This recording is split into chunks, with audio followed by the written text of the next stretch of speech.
I mean,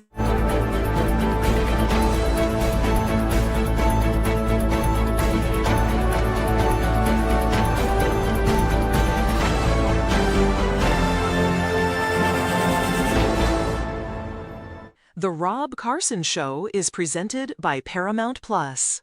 You don't need to live with aches and pains. Visit relieffactor.com today.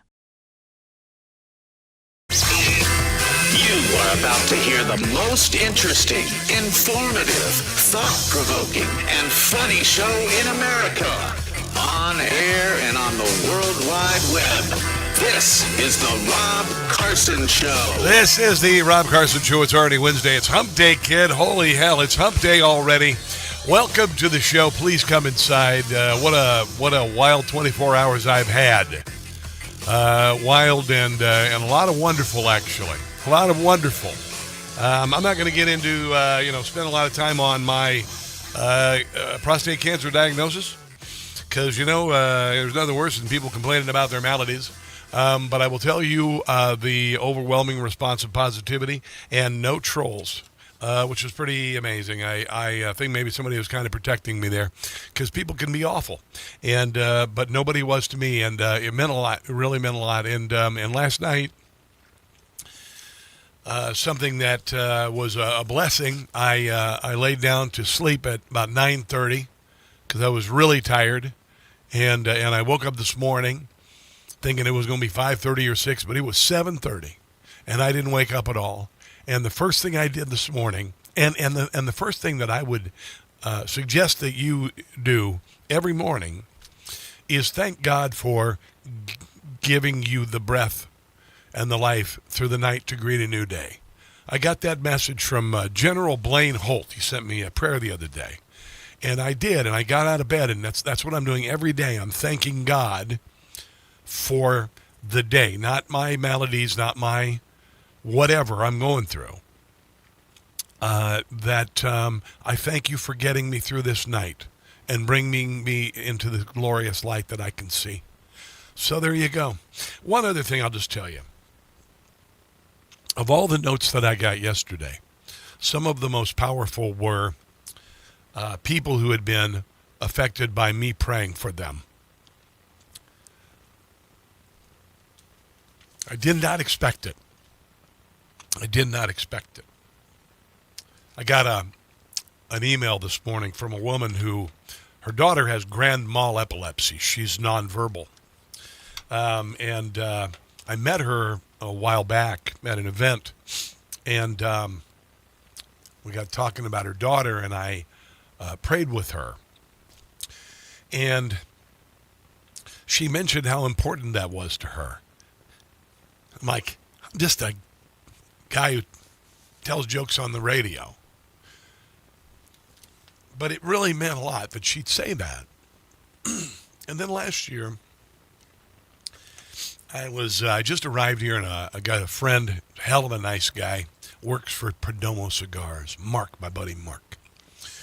And Mark, he said, man, hey, Rob, I got a friend. He's a big fan of yours, and he just had a massive heart attack. And he's kind of freaking out. Would you call him? And I said, oh, my goodness, of course I will call him. Because, I don't know if you knew this. You've maybe heard it. I had a heart attack when I was 31 years old. And it was because I had a myocardial infarction, high fever, blah, blah, blah. So I called this guy. I said, I heard you had a heart attack. What's going on with you? And I talked him through it, and I told him about how and I can speak from direct experience, praying and meditation are paramount for getting well. And I believe healed my heart and reversed whatever issues I was having using my mind, because your mind does terrible things to you. If you, for instance, after I had my heart attack, I was feeling these pains in my chest weeks later. I'm a 31-year-old man, and I was dwelling on them. And when you begin to dwell on them, then the pain gets worse, and you think, oh, my God, I'm having a heart attack. Oh, my God, it's getting worse. And months later, I'm walking through a Target with my wife, and I'm convinced I'm having another one.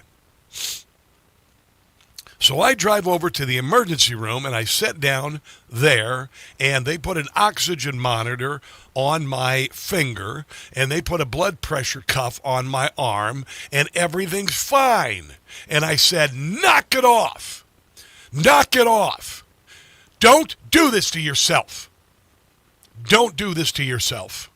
And I never went back. I had to carry a nitroglycerin in my pocket for a year. Always thinking, ooh, is that pain going to require the nitro to expand my blood vessels and get the blood flow going again? And guess what? That never had to happen. And I threw that nitroglycerin in the trash, and it blew up. Just blew up the entire house. I was like, I've been carrying that in my pocket for a year? Actually, that never happened. That never happened. That was a joke. That was a joke. It did not explode.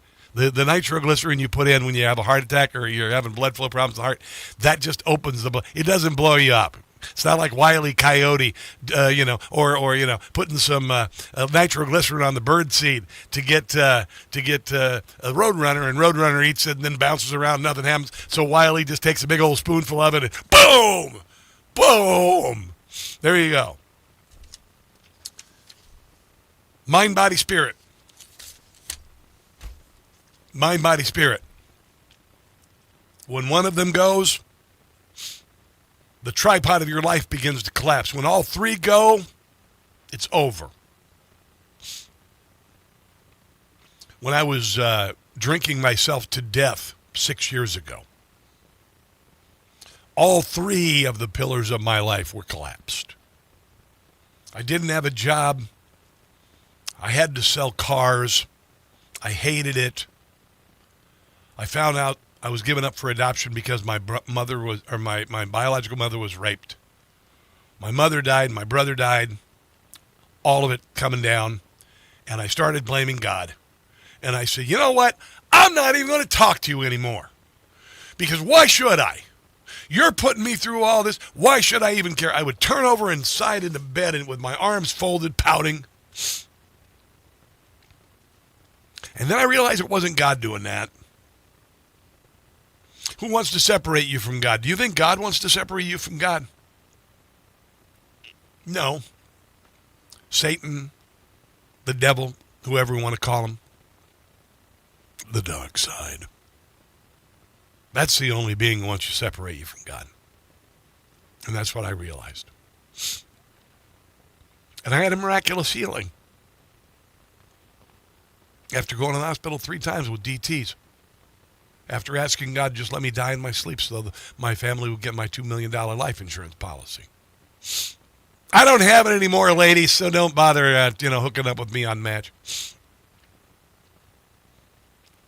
I thought it was more valuable. I was Jimmy Stewart on the bridge. And there's, Mr. Potter. George, you're worth more dead than alive. And I got healed. January the 11th, 6 years ago. I woke up and I couldn't remember the taste of alcohol.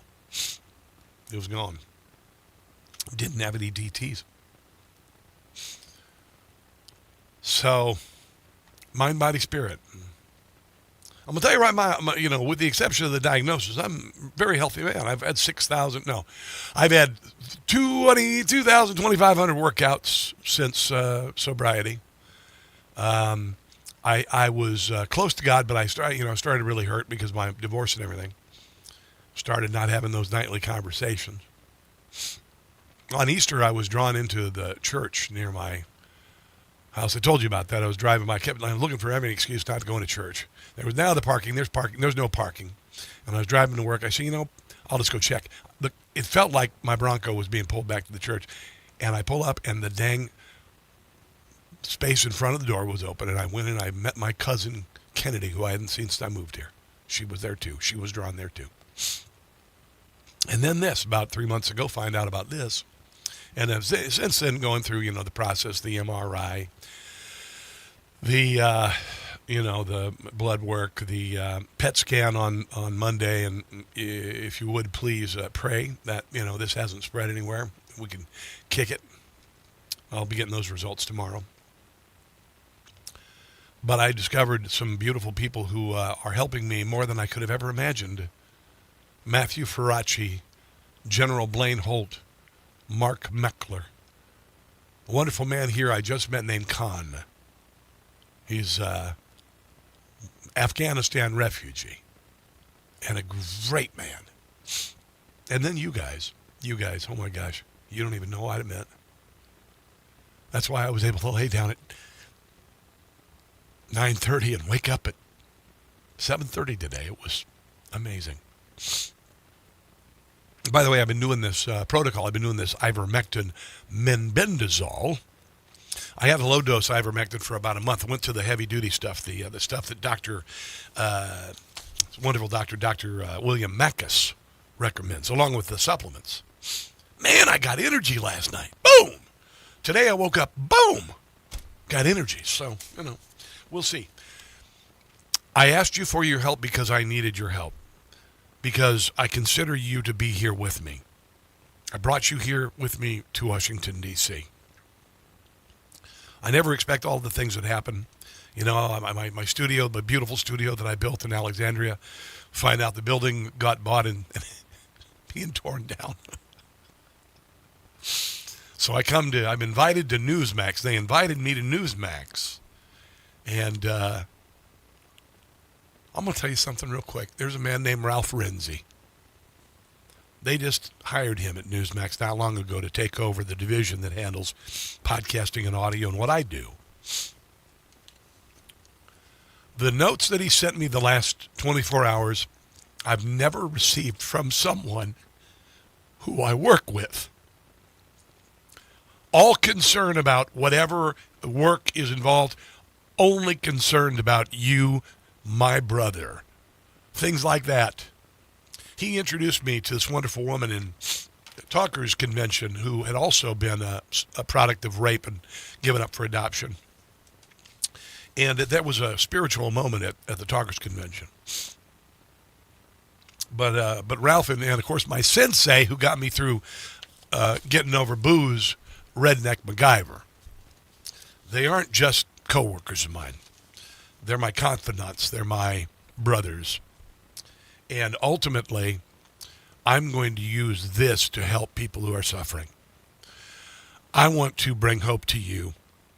I want to, if you have a diagnosis like this, I'm going to share as much information as I know about it, and I will be a warrior in prayer and faith for you as well. I just want you to know that. And I know that everybody in the audience feels the same way, because I know all of you on the chats. You're all my brothers and sisters. You all have become friends and confidants, and we are a powerful combination. We are a powerful combination. Now let's spread this across America. Homeboys, hillbillies, and Hebrews. Overwhelm the left with faith and patriotism and joy. What did I say? All a part of it. I hope you don't mind that. As a monologue, I didn't expect to say it. That just came out. Everything that I just said, I did not plan on sharing with you in the opening segment of my show. But I wanted to say it. So we're done with it. Now we're going to talk about the Democrat socialists going up in flames in Florida, among other things. Let's take a break and come back. This is the Rob Carson Show.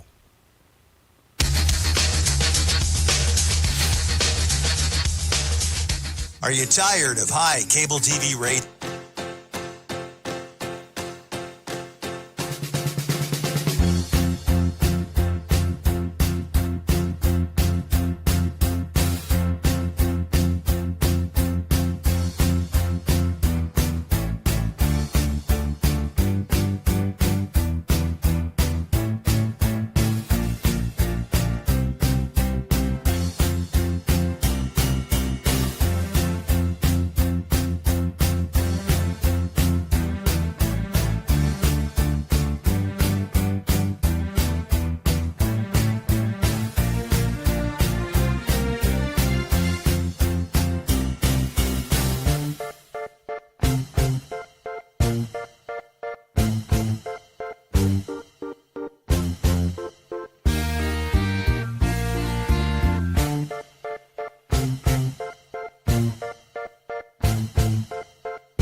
Whatever you need, we are here for you.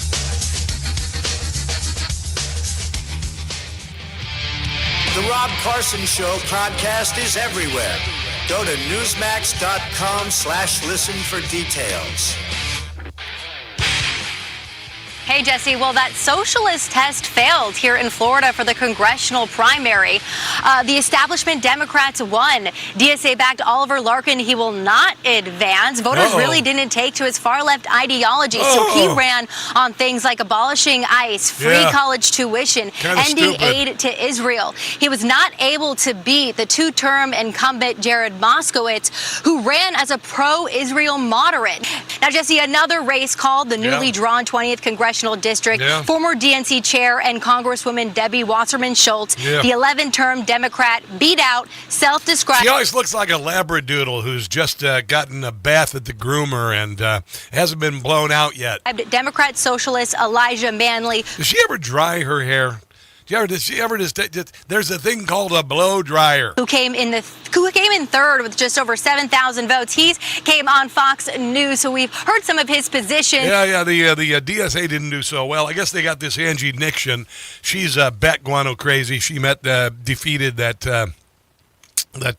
moron. But anyway, so Angie Nixon ended up winning, not a Vindman. Vindman was the guy who lost. Vindman, hello, Vindman. Vindman lost. Oh, my God. Vindman lost. You know why Vindman lost? Because he's a sucky candidate. He's got a little inflatable head. He's a guy who doesn't know how to fit his shirts when you have a fat head. He has them way too tight, and his head looks like a balloon. You're blowing it up at Chuck E. Cheese for a kid's birthday party. And he's kind of a piece of crap and a scumbag because he went after Donald Trump for nonsense, saying that Donald Trump was colluding with Russia, which was, of course, complete nonsense. But Vindman didn't win. Oh, my God. But the very motivated, insane Angie Nixon voters came out. They won't win in the national election because Florida ain't going to vote for that commie crap. And the deal is, Vindman didn't get 50% of the vote. So here's what this means. The people who did vote for Vindman, I think we're probably voting against Angie Nixon because nobody really likes Vindman. And then Angie Nixon has more motivated, insane, crazy-ass, commies down there voting for. It might be a racial element in that. I don't even know. I don't care. But she really has no chance of winning overall. I don't think anyway. Byron Donalds. We just call him B-Roan 1. We've been crisscrossing Florida. Yeah. We've been knocking hundreds of thousands of doors. Yeah. Taking our message to all Floridians. And tonight, because of your sweat. He is running against David Not So Jolly because he's a Democrat. Because of your hard work, we have won a massive victory. That was pretty big. It was pretty awesome, yeah. Be wrong. I got a call from Paul Renner and James Fishback tonight. Yeah. And they congratulated me and all of us on a hard-fought victory. Nice. Yeah, neither of them are communists or socialists. They're Republicans. And my conversation with both of them is very simple. Congratulations. Yeah. Let's go beat David Jolly in November. Yeah, that is be wrong. I remember I had him on years ago when he first ran for Congress and won, and he was delightful. And I'm going to tell you, he is a power player. He is a power player. He's amazing. I found this last night for some reason. It just popped up. Chris Cuomo, remember Chris Cuomo? Muscle-bound meathead, testosterone-injected moron who doesn't have a real job anymore. He used to work at CNN and all that, and he was wrong about everything. Remember that? Remember when he came out of his basement for COVID and all that, and he shamed everybody for taking the vaccine that ended up being really bad? Here he is attempting to shame Byron Donalds on the vaccine. An aspect of vaccine hesitancy is politics, especially in your state. Don't Fauci, Florida. We all know that was... No. It wasn't politics at all. It was common sense. It was doing your own research. Do you feel responsible for spreading a message where I'm not going to take it because I don't care what Biden wants. Not at all. Byron Donalds not going to take it because he doesn't care what Biden wants. Oh, my God, Chris Cuomo. You think that's a good message for people to hear? I chose not to get vaccinated because I chose not to get vaccinated. Wasn't political, fool. I already had COVID-19 Yeah, once. so did I. 42 years old. I'm in very good health. Yep. I actually get checkups regularly and do all those things. I know. That's a personal decision from myself. Yeah. Members of my family, my wife, my 3 kids, they've all had COVID. They're not getting vaccinated. They're all healthy. That is a decision they've chosen to make. Yeah, nice trying to make it political there, Chris. But you were wrong about everything, and you still are. So there you go. What about the Democrats in the midterms? You know, everybody's saying this. Midterms, because Democrats are going to win. Donald Trump's so unpopular. Her price of gas is a little bit higher. Lower than when Joe Biden was the president. Remember that? When he allowed Ukraine to be invaded by Russia, he invited him in. A little invasion. Just a little one. I'll just put my tip in. Just the tip of the finger in your ear. And they did, and we spent him $250 billion and all of that stuff, and he said he wouldn't care if gas went over $200 a barrel, how long it lasted. He wouldn't even care. Well, they are 25 points underwater. The Democrat Party is 25 points underwater, and they're inviting in the DSA, which is now people are understanding who they are, and they're getting their rear ends handed to them. So there you go. And Abdul Syed Al-Jabbar is way behind in Michigan. Going to take a break and come back. Got a good friend, a biker friend of mine, about a big event September the 11th coming up. The Rob Carson Show is presented by Paramount Plus. This isn't the end of a fight. It's the start of one. Lioness, the critically acclaimed original series from Taylor Sheridan, returns August 2nd only on Paramount Plus. It's the new season. Hidden networks, foreign operatives, and personal betrayals collide while Joe walks the line between duty and family.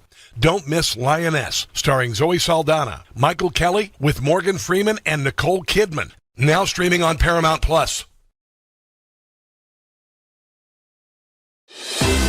Hi, it's Tony Marino, host of the super popular Newsmax Daily Podcast, a rundown of the day's top headlines and top highlights of Newsmax shows and interviews you may have missed, plus some sports, stock markets, and even some yucks, all packed into about 20 minutes. Search for the Newsmax Daily with me, Tony Marino, on your favorite podcast platform, and check out our entire lineup of great podcasts, including Greg Kelly, Rob Carson, and Jerry Callahan at newsmax.com/listen.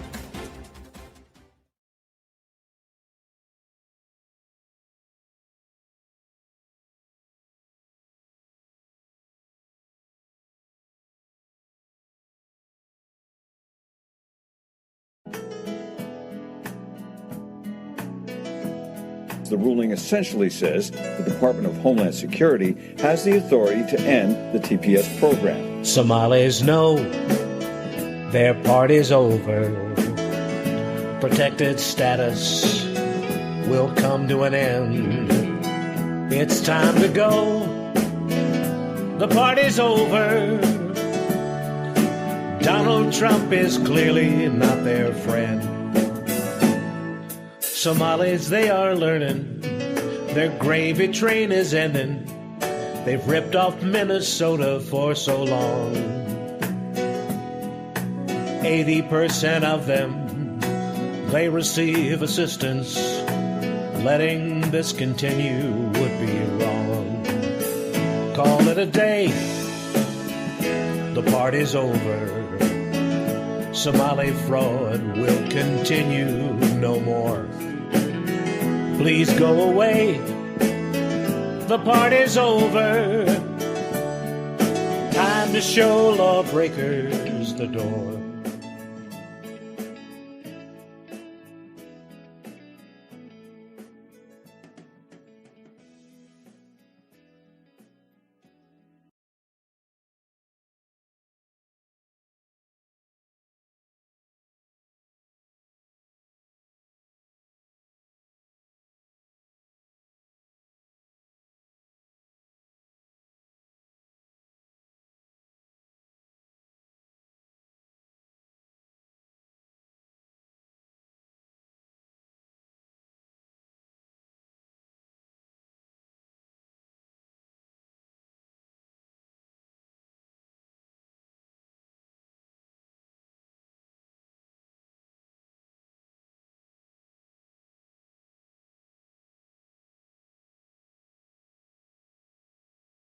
Doug took Relief Factor for nearly a year before convincing his wife, a special needs teacher, to try it.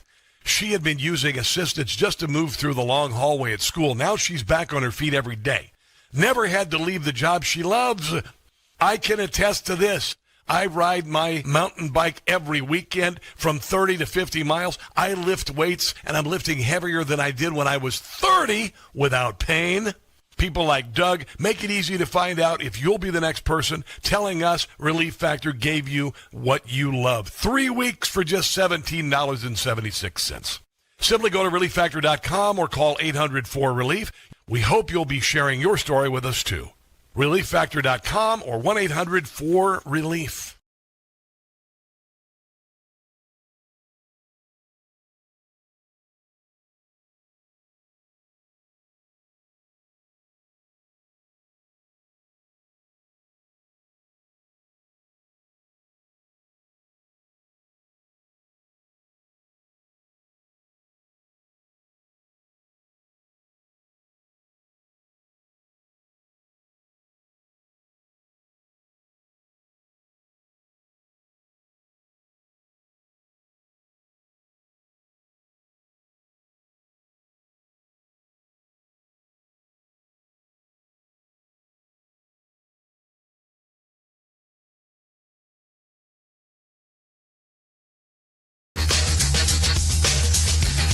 Brian, do you have more to be got wild? No, I don't have it.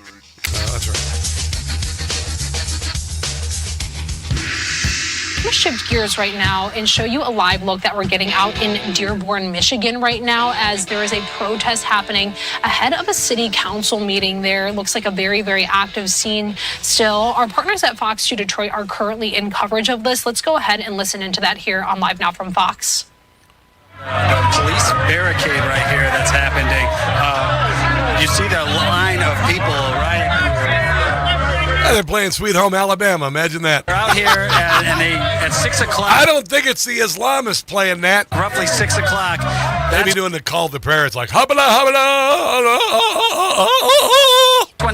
People started moving towards the entrance of the library, and we got kind of... Anyway, that happened yesterday in Dearborn. Of course, the left were like, these bikers are going to come in here, going to cause all sorts of havoc. I know there was the Islamists last week saying death to America and death to Israel, and they were marching around and threatening people and everything, but these bikers are really dangerous. No, they're not.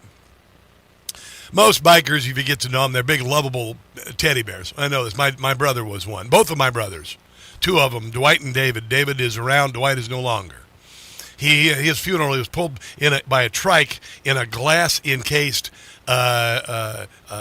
sarcophagus, and with 200 friggin' Harleys. And I'm going to tell you something. You ain't heard anything until after they have put the casket down and the ceremony's over, and they all light them up. It is something else. Something else. I've got a friend who's a biker here in the D.C. area. There you go. Crank that up, Brian.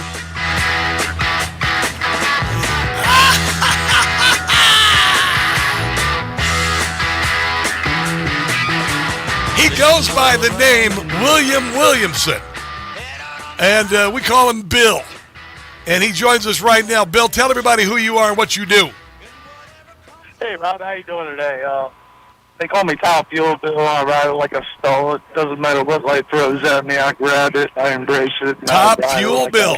Top Fuel Bill. Hell yeah. Now, doing my prayers, Rob. I know, brother. I know, and I know you are a man of the cloth. Or, well, it's leather, actually. Yeah, well, they call me the outlaw preacher. Well, brother, your prayers mean a lot to me.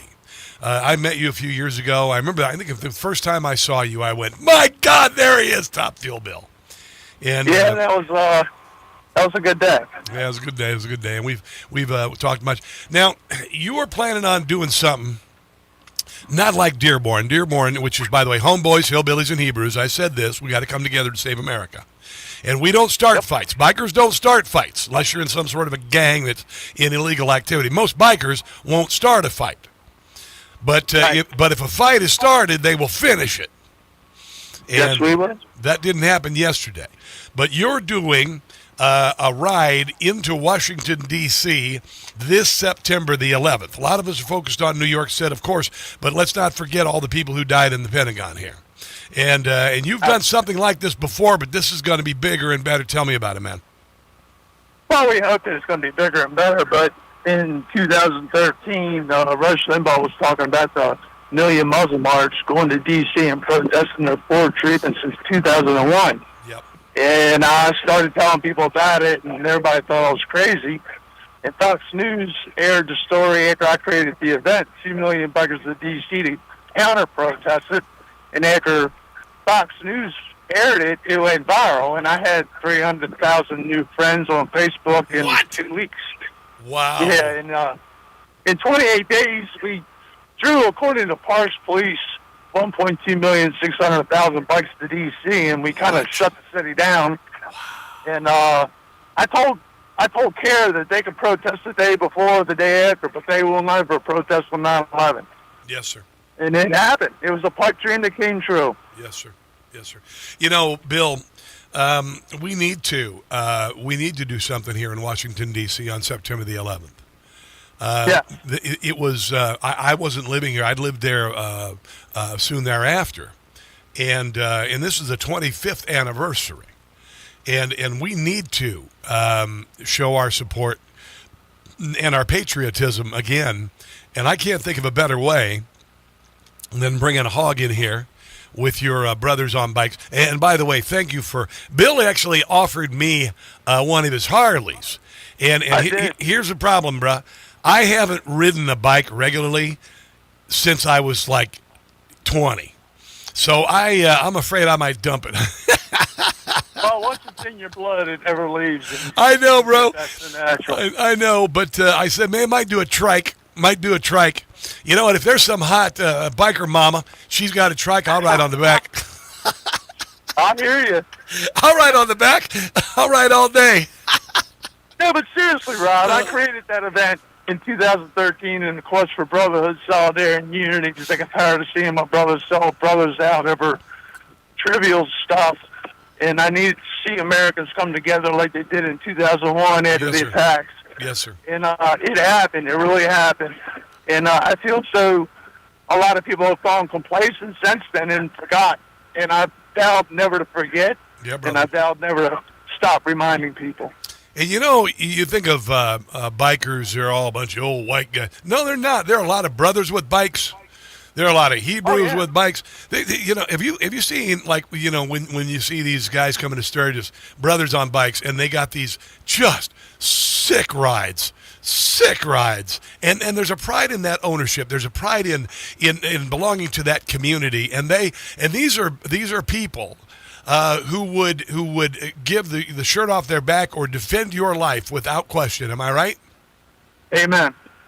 They absolutely are salt of the earth. They're salt of the earth. You know, they might go to Sturgis and get a little drink on, have a little fun, but even then, I think that's calmed down a little. Really, it's a lot of the times it's a lot about fellowship up there, right? It is. It is. A lot of the old school bikers, including many of them, the combat veterans, and the Legion riders, man, the VFW guys that were there with me the first time are reaching out to me from across the country to do this event again. They've been encouraging me to do it since I did it in 2013. Yeah. But a lot of them now are 80, 85 years old, and they're not able to ride across the country like they did. We had people come from California, Washington State. We had people from everywhere. And you've seen the videos, the aerial shots. I mean, it was an amazing. It took me out of my earthly being, and I was levitating that whole day. And it's changed my life since then. And my enthusiasm to remind people who love their flag, love their country, love their God, and love one another is just never ending. Well, you know what I say? I say we're going to overwhelm the left with joy and faith and patriotism. They're growing very evil horns, and they're very obvious. I mean, Satan's not even hiding anymore with what's going on. Oh, I know. And it's just sad. I know. I know. It's obvious. It's obvious because you don't bed down with the things that the DSA and the communists, they're a godless party. They get rid of God first. And then you look at all the things they're down with, mutilating children sexually. Who the hell does that? Who would say that? Who would say, "Oh, this is good. You should do that"? A pastor like James Tallarico, who reads Satan's teleprompter. Thank you very much. Right. And they're charging us out of our tax money to pay for this. I mean, I remember when Obamacare came up with transgender reassignment, and I was preaching about that, and everybody said, that'll never happen. No, I know. Now it's happening to our pre-K. I know. It's evil. It's evil. It is. There's no doubt about it whatsoever. And I believe that we are the reaction to the action of evil. For every action, there is an equal and opposite reaction. We are the reaction to that evil. We have got evil on its heels. All we got to do is get the butt of our hand in their forehead and go bap right into hell. But we got a little fighting to do before then. Top Fuel Bill, I want you to hold on because we're going to give details on the ride coming up on 9/11, and I want you to get the word out. Everybody who's listening, maybe go to your Legion, whatever. But let's get some people in here for 9/11 this year. It's important we be here. It's 25 years. So we'll take a break and come back. This is the Rob Carson Show.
County.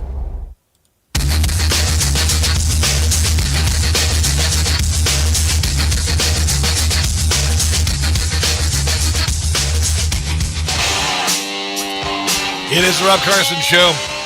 My buddy Top Fuel Bill is putting together a major biker rally on the September the 11th this year, which of course is the 25th anniversary of 9/11. I posted it on my social media. I'll get it up on everything. I'll get it up on. It's right now on X, on Facebook. It's going to be up on LinkedIn. It's going to be up on TikTok. It's going to be up on Instagram. It's going to be up on all of them. And I hope maybe you will continue sharing it. I know you're looking for an excuse if you got a bike. You're always looking for an excuse. We've got Arlington National Cemetery. We've got the Pentagon, where the terrorists crashed that plane and so many lost their lives. So let's make this big. This is Top Fuel Bill, my buddy, Williamson. Got to see this guy. Give me some of the details on the events. Well, first thing I want to clear up, Rob, is that since the 9/11 event, I've done so many different political action events in front of the White House and Capitol building. I mean, numerous. You've seen a lot of the videos, but this is not specifically biker. I don't care if you're in a truck, a pickup truck, a tractor trailer, a Pinto, or a red flower wagon. Yes, sir. If you're an American, you love your country, and you're tired of being stepped on by these insane leftists. I don't even want to call them Democrats because that's an insult to my Democratic friends. Yes, sir. These people they're just squashing our freedoms and our rights. Yes, and sir. If you're proud to be an American and you will remember why we acknowledged 9/11 on the 25th anniversary, then you need to be there. And if you can't be there, like the first time, you need to help people along the way. We need people on bridges. We need every American that's proud to be an American to stand up and be an American and stop being complacent. Stop being afraid. Stand up and voice your opinion. This event for me this year is more personal for me. I wasn't going to do a big event because it's for me to be there for my purposes to show my remembrance of the people that have fallen, the people that have died. But it's also it's an opportunity for us to gather together in brotherhood, solidarity, and unity. We're going to gather at the Washington, D.C. Harley-Davidson. They used to call it Fort Washington Harley-Davidson, the same place we did it 13 years ago. I'm working on a lot of details. A lot of people are coming together from afar. Yeah. And it's a shoot from the hip and make it happen. And everybody can be a part of this. You can share it. You can invite it. And the more eyes on this, the more people are uplifted and proud to claim to be an American and show that they're an American. We need a big event. You know what? We need a big event. You know, this weekend they got that Grand Prix. Did you know that? Yeah. Oh, bro. Well, you were worried about that, the bro closure. I know. I tried to get home last night, and they're putting these cages up like they got at NASCAR and like they got at Indy. It's going to be something else. It's going to be like jet fighters flying through downtown D.C. We've had some great events, but I'm going to tell you, we have to commemorate 9/11 on its 25th anniversary in a big way. And this, again, it's not all about bikers. Because I'm going to tell you, there's nothing like watching, Rolling Thunder and whatnot. All these bikes come in peacefully, and the smell of that exhaust and the sounds of those engines. They don't have to be Harleys. They can be Indians. We'll even take crotch rockets, rice burners. It can be anything. It can be anything. I actually been Bring your scooter. Contact with Tim Chambers, which is a saluting Marine that does Rolling Thunder. He's a personal friend of mine. I saw him get married back in the day to his beautiful wife, Lorraine. Yeah. I'm not sure if he can make it or not, but we have established communication. I have also reached out to Jake Lang. I know he's busy, so I'm not really important to him, but, I'll reach out to Jake. The more people talk about it, the more eyes get on it, the more it gets promoted. Now, listen, I know Jake Lang. He called me from prison for 4 years. I remember. Jake, I love me some Jake. Sometimes he needs to temper it just a little. Just needs to come on, Jake. Now don't turn people off here. But I understand him. I don't agree with everything he does. But I'll get in touch with him because he can reach people. That's awesome. I'll get in touch with him. I'll send him his contact number. But we need veterans. We need police officers. We need firefighters. We need lay people. We need homeboys, hillbillies, and Hebrews to come to Washington, D.C. I'm here in Washington, D.C. We need to have you come to Washington, D.C. September the 11th. September the 11th. Now, where can people find all the information, brother? Where exactly is it? I know it's on your Facebook page, Top Fuel Bill, but where else? Anywhere else? Well, I've been kicked off Twitter so many times. I've had, like you, I've had state pages. I had 120 state pages taken from me. They were all private and vetted to date or J6. Yeah. So if Facebook is what works for me best. Twitter, I don't even try anymore. My website was stolen. I was doing podcasts 15 years ago. Here's what I'm going to do. We'll just do and get a site up. You got to get an official website, but it's up on your Facebook at Top Fuel Bill. Easy to remember. It's on all my social media. Friend Top Fuel. If you can help out, or you want to come, or you want to bring a group of people, I'll do what I can with my national audience. I don't know, what to expect. Haven't done something like this before, but I think we ought to do it. I do. I really do, Bill. I really think we need to do it this year. We're going to do it, brother. And I'm always in the search for quality over quantity, but when I lower my expectation, the Lord, He supersedes. Yeah. Because I don't have any expectations from Him. I'm thankful for Him to pick my sorry saxophones up. Yes, sir. And He rewards me. Yes, sir. Yes, sir. Listen, we got to run. We got to run, brother. But I'll see you soon. All right, Top Fuel Bill on Facebook. It's all on my social media. And if you're interested in coming, or you're interested in maybe organizing a group for bikers or whoever wants to come here for 9/11, then you'd be welcome. So just stay in touch here, and let's see if we can energize you guys, because I think it needs to be done. I want to be there. I want to be there for this commemoration. Let's take a break and come back. This is the Rob Carson Show.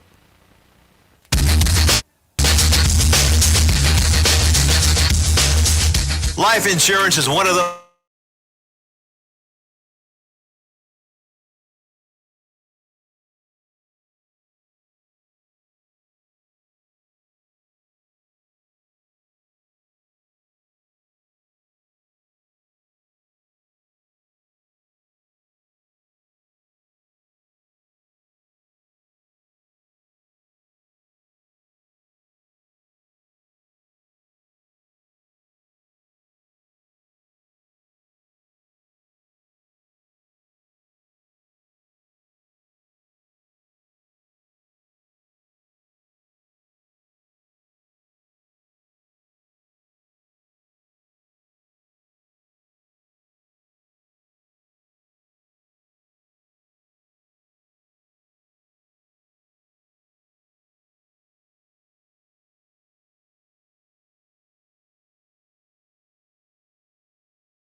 Basic Show. Returning emails right now.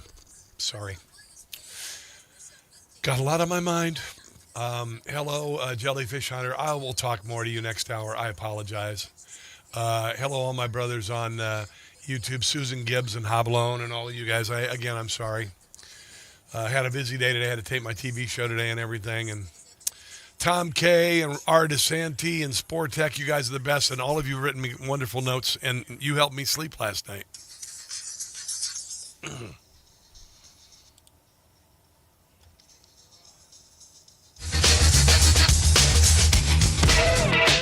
All right, there you go.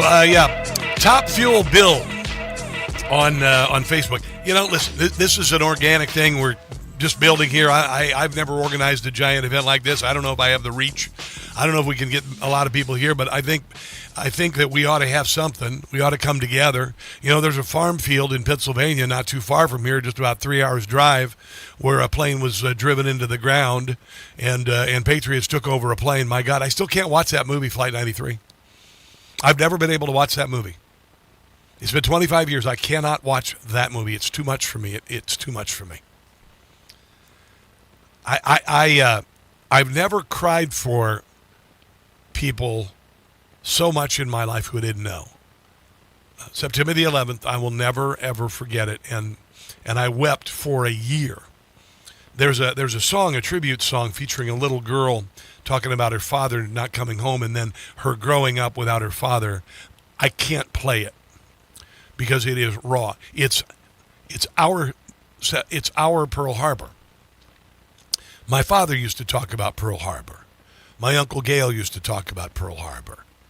And they would have this 1,000-yard stare when they talked about it, because they couldn't believe that 2,600 people would be just murdered on a surprise attack, and we had 3,300 on September the 11th in 3 different locations, and so I remember going down to Cincinnati on Fountain Square. They had the next day 15, 20,000 people, all with American flags, all hands in the air, praying together. We came together. George Bush, they were making fun of George Bush, and he stood on a pile of rubble, and he spoke through a megaphone, and he spoke clearly, which was odd for him, by the way. Don't like how he handled it, getting us into a war. But we have spent so many years fighting this evil. So many of our soldiers have come home in boxes with flags, or injured mentally or physically. Can't tell you how many of my brothers and sisters I've gotten track wheelchairs and animal support animals with a charity I work in Kansas City. We need to remember this. Think about coming to D.C. September the 11th, if you're in the area or not. It's technically bikers, but you don't need to bring a bike. Hell, you can ring one of those e-bikes. I'm going to ride my e-bike. How's that sound? I don't even care. Just look at my all my social media. You'll see it right there at the top. I'll keep it pinned there for a while. Let's take a break and come back. This is the Rob Carson Show. The Rob Carson Show is presented by Paramount Plus.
The Rob Carson Show is presented by Paramount Plus.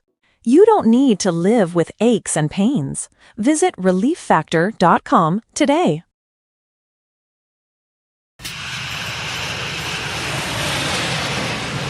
Hold it now. Live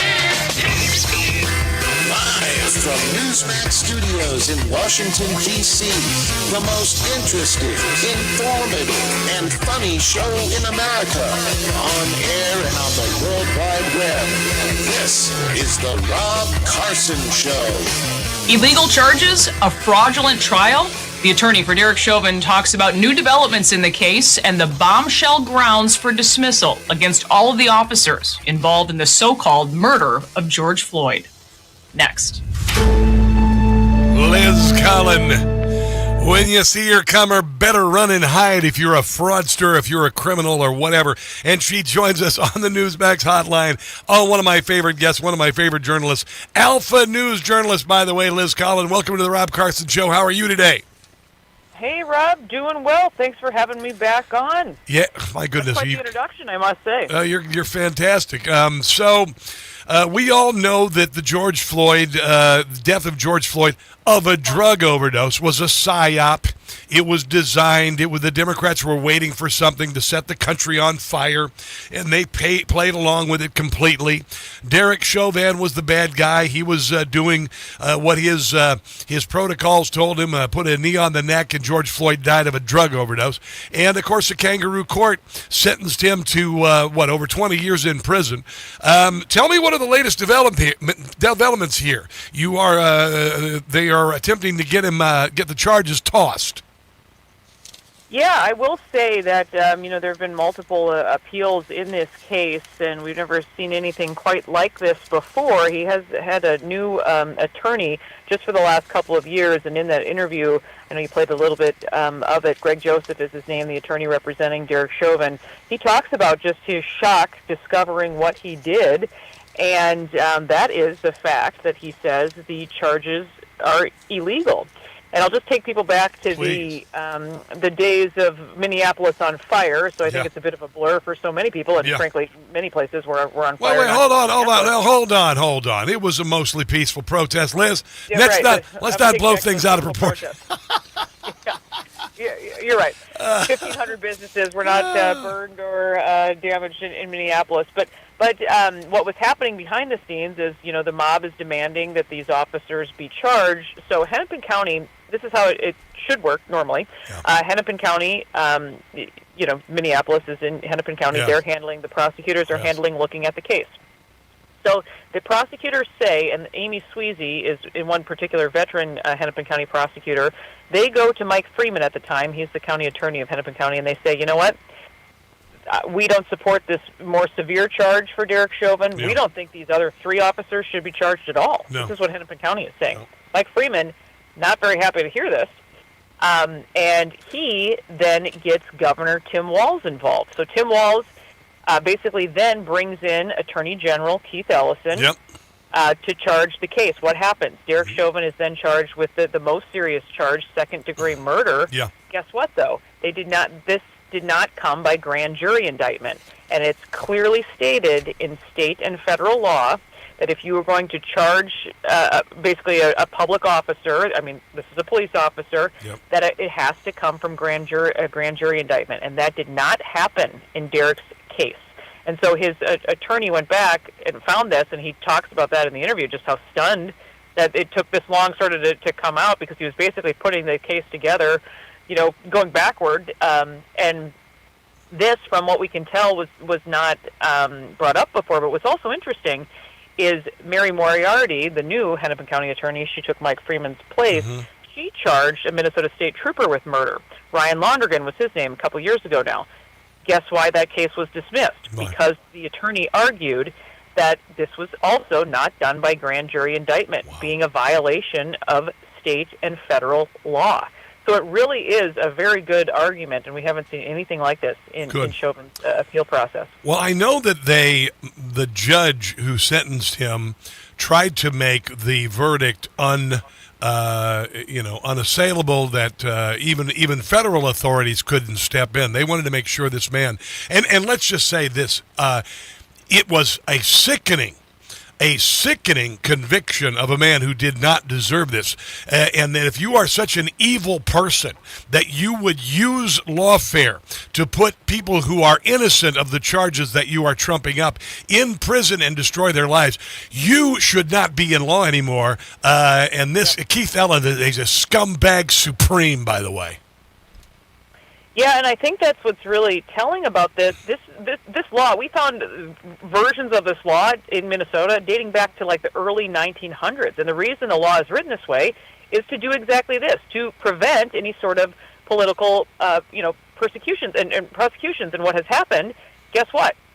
Police officers in Minnesota have become, like punching political bags.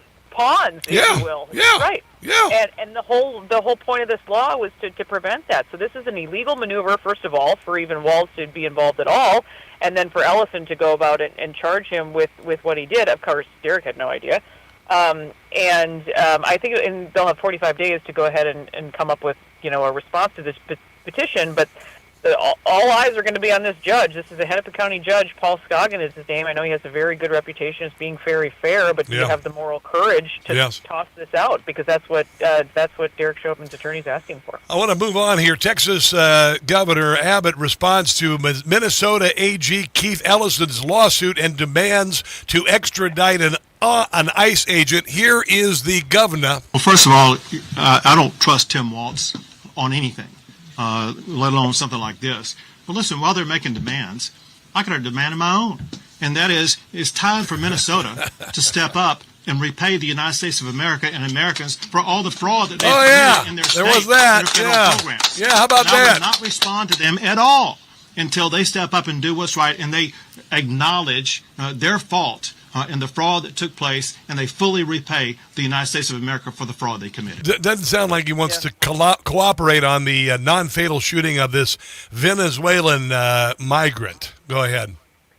Yeah, it's quite comical. I mean, the priorities of this Attorney General in this state, and many of us feel this way, no doubt about it. But yeah, I think this is I want to say the fourth or fifth ICE agent now that Mary Moriarty is charging. Keep in mind, though, on a nightly basis, dozens of windows are smashed out of cars in Minneapolis. I know. Things stolen. We have Somali gangs. They're planning their attack and takeover of the Minnesota State Fair currently, but this is what she's, really worried about. You will pry my pork chop on a stick out of my cold dead hands. Yeah, it's going to be interesting. The fair starts next week, and this is actually what it's come to also, which goes to show the state of policing, that they are suing the Somali gangs to stay out of the state fairgrounds in Minnesota now. This is how they have to go about it with a lawsuit. They can't do any proactive policing, round these people up and throw them in jail. No. They are suing them. Yeah. This is a new maneuver, but this is, it's a re-election season for Keith. I'm going to tell you right now, those Somali gang members don't want to mess out with Minnesota farm boys. I'm telling you. Yeah. I'm telling you. I think we need a bunch of homeboys, hillbillies, and Hebrews to kick some rear end. It's kind of funny because the guy they want to extradite, Keith Ellison, wants to extradite an officer named Castro. It is the first time a Democrat wanted to extradite anybody named Castro. I think that's kind of funny. I got something else here.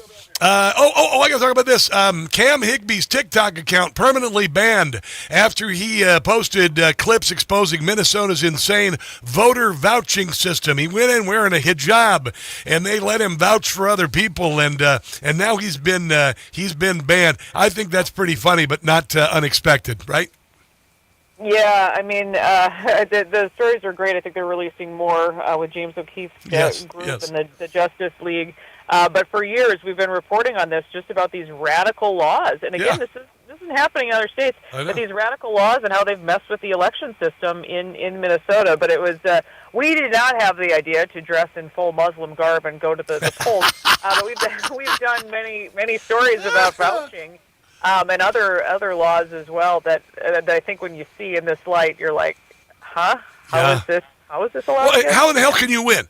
How can a Republican win when they've got? I've been talking about this Somali vote machine, and you know it, Liz. They tried to shut it down in 2020. They've tried to shut it down before. There were people there investigating the Somali community there in that area where they live. It is a Democrat vote machine. That's what it is, and there's no doubt. And I hope someday Harmeet Dillon goes in and kicks some ass and makes some arrests. By the way, Judge lifts order on Somalia TPS, clearing the way for deportations. What do you suppose is going to happen up there? Well, we said that with just the way the judicial system is set up in Minnesota. I mean, it's going to be, 15 years before anybody gets deported. So it's going to be a long haul, and there will be judges that will fight this, especially, the anti-Trump establishment, which is alive and well in the judicial system in Minnesota. No, really? Really? One other thing, Jacob Fry announcing a property tax increase of 11.3% on homeowners because nobody wants to be in downtown Minneapolis anymore. How well's that going over?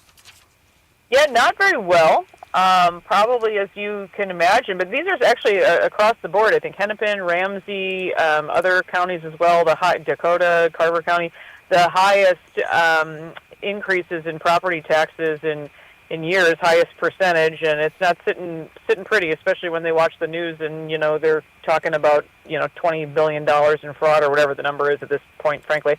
But you don't really find too many people big fans of paying more for all of that. Well, it's got to be a little bit ridiculous. In there, and I used to live there, in the mid-'90s when it was livable, but kind of getting weird. Uptown was always weird, but let me ask you about this. How's Michelle Tafoya's message going over? It sounds pretty damn strong compared to, Chief Peggy Flanagan. What's going on up there with the races and Republicans? The possibility of maybe a Republican taking over the governorship and maybe winning a Senate seat. Yeah, I think that very, very positive. I think Republicans were thrilled, frankly, that Peggy Flanagan won over Angie Craig. I interviewed Michelle Tafoya actually on my podcast just last week, and her message, it is directly related to fraud, accountability, coming in as an outsider. She's very well spoken. She's very likable. These are all things that do translate. I think she's pulled a lot of people from the middle. So there is a lot of hope, I think, for that. I think also this Lisa DeMuth, I think she's pretty cool. She's doing the same thing because Minnesotans out in the hinterland are sick of this damn fraud. They are sick and damn tired of it. And I think Minnesota may have been, maybe been too pushed too far. The only negative about that race is Mike Lindell's going to be doing more pillow commercials. That's the only negative. Liz Collin, as always, your fantastic Alpha News. Tell everybody where they can find your glorious work. Oh, thank you so much. Alpha News, you'll find us on X, alphanews.org. I'm Liz Collin on X, Liz Collin Reports. If you hit subscribe on Alpha News MN, you'll hear from all these newsmakers and topics you just won't see anywhere else. So appreciate being on. Rob, thank you so much. And Minnesota Now, your documentary, Google it. It's about Tim Woods. Fantastic talking to you. God bless. Take care of yourself. We'll talk again soon. This is The Rob Carson Show.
Today from your app store.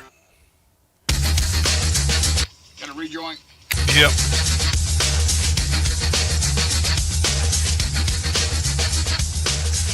So you preferred your pronouns to be they and them? They, them. Okay. So, do you need me to explain how to use that? Nope, because I'm not going to. Yeah, see, because we were taught about proper English growing up and stuff. So that's not going to happen. Plus, also, you're going to wake up a few years from now and go, they, them? What the hell was I thinking? There you go. That's all. It was all just a stupid psyop, essentially. Darlene Graham was in a debate last night, a candidates debate for Senate in the state of South Carolina, and it didn't go very well for her.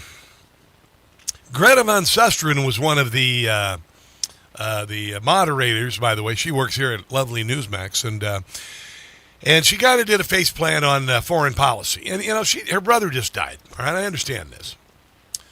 I'm not giving her a break. If you're going to run for Senate, you probably want to get to know what's going on in the world. And I'm going to be honest, this is not acceptable for a candidate. Senator, are Taiwan and the South China Sea national security issues for the United States? If so, why?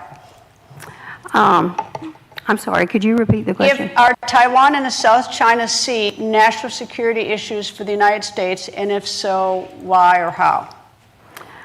I'm just going to be honest here. I'm not on national security. I'm not that informed on national security. Okay, and Bliss, she was honest. She was honest. These are the big leagues. Come on now. These are the big leagues.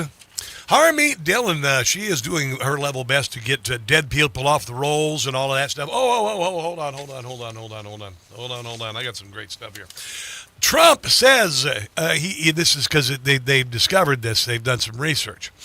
Trump says Census Bureau analysis confirms 24,000 non-citizens voted in 2020 as 32 million records remain to be analyzed. Trump says, I won the election. And this is true. He actually did. They're looking at the ballots, and it's truthful. Like, the Chinese Communist Party has the voting information for 220 million of American voters, including you and me. Our American media didn't cover that. From Donald Trump, the Census Bureau has begun checking the voter records from 2020 against the citizenship records. On the first 128 million voters, the Census Bureau proved there are over 24,000 non-citizens voted illegally. The Census Bureau is going to analyze the next 32 million voters, and this number of people will explode. I won the election. We must pass the SAVE Act to save America. So according to U.S. Census figures, 160 million ballots cast, 128 million voters linked to U.S. citizens, 24,000 voter records linked to non-citizens, 32 million records remain unanalyzed, though 24,000 plus confirmed non-citizen voters on the first 128 records, the remaining 32 million have not been fully processed. Some of the countries who are voting illegal: Mexico, Canada, you damn Canadians. Philippines, Jamaica, man. They don't even remember because they've been so high. Germany, United Kingdom, UK, say it ain't so. Cuba, Vietnam, Haiti, and South Korea. Oh, no Russians in there, really? Okay, sure. Harmeet Dillon says they've got 1,000 election integrity monitors that aren't going to be blocked by cardboard signs. We began our election security work almost as soon as I was sworn in last April. This is an ongoing duty and obligation, and by the way, it is no different than in Democrat administrations. In and out since the 1957, the United States Department of Justice Civil Rights Division has sent monitors to election hotspots, polling places, to increase voter confidence, to troubleshoot problems. And we are doing that now. We just did it in the primary. When Barack Obama was elected, they had Black Panthers standing outside Philadelphia polling places to terrify people. We're going to do it to the tune of approximately 1,000 election monitors in the November election. That's about time. It is about time. And I think the president agrees, by the way. Jim Gossett. Assistant Attorney General for Civil Rights, Harmeet Dillon, says the DOJ plans to deploy about 1,000 election monitors to polling places across the country. Sing it! Every vote you fake, all the fraud you make. Oh, beautiful. There's too much at stake. This is make or break. We'll be watching you. You, DSA and monitors will send. They are not your friend. No, they are not. Not if you want to cheat. Yeah. Rules they will not bend. Fraud, it has to end. They'll be watching you. They're on their way. Yeah, they are. From the DOJ. Come on, baby. 1,000 strong. Maybe more. Let's do 2,000. Better not do wrong. Let's do 50,000. What the hell? Dems will try to cheat. System try to beat. Then we must defeat. Put them on the street. We'll be watching you. This would be the largest deployment ever under a Republican president. Wow, nice. Help out Jim Gossett. Go to patreon.com, Jim Gossett Comedy. Give him $10 a month, give him $20 a month. Do what you got to do. It's better than a Netflix subscription. 2 parodies every day. Patreon.com, Jim Gossett Comedy. Coming up next hour, Doug Burns, former federal prosecutor, Tony Schaefer, final hour, 4-guest day. It's a 4-guest day. Let's take a break and come back. This is The Rob Carson Show. The Rob Carson Show is presented by Paramount Plus. This isn't the end of a fight. It's the start of one. Lioness, the critically acclaimed original series from Taylor Sheridan, returns August 2nd only on Paramount Plus. It's the new season. Hidden networks, foreign operatives, and personal betrayals collide while Joe walks the line between duty and family. Don't miss Lioness, starring Zoe Saldana, Michael Kelly, with Morgan Freeman and Nicole Kidman. Now streaming on Paramount Plus.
Hey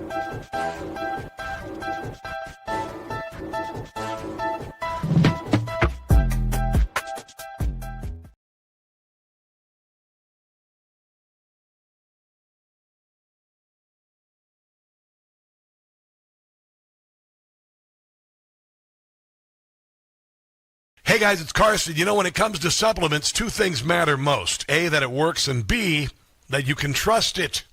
We hear from people every single day whose lives have changed, including mine, and we'd like you to hear a few of their stories. Chris has spent years of doing physical work, leaving his feet sore at the end of the day. After starting Relief Factor, he felt so good, he did something he'd never done before. He ran a half marathon. Now he tells all his friends about Relief Factor.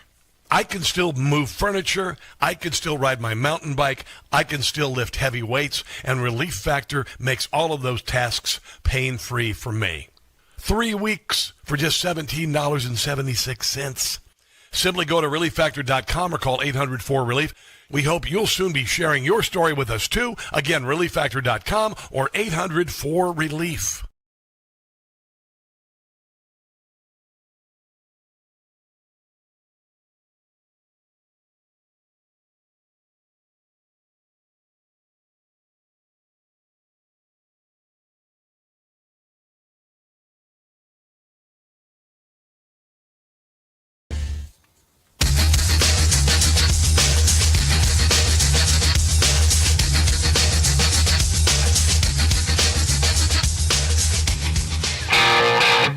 Courts have said quite clearly, Congress can authorize this if they want.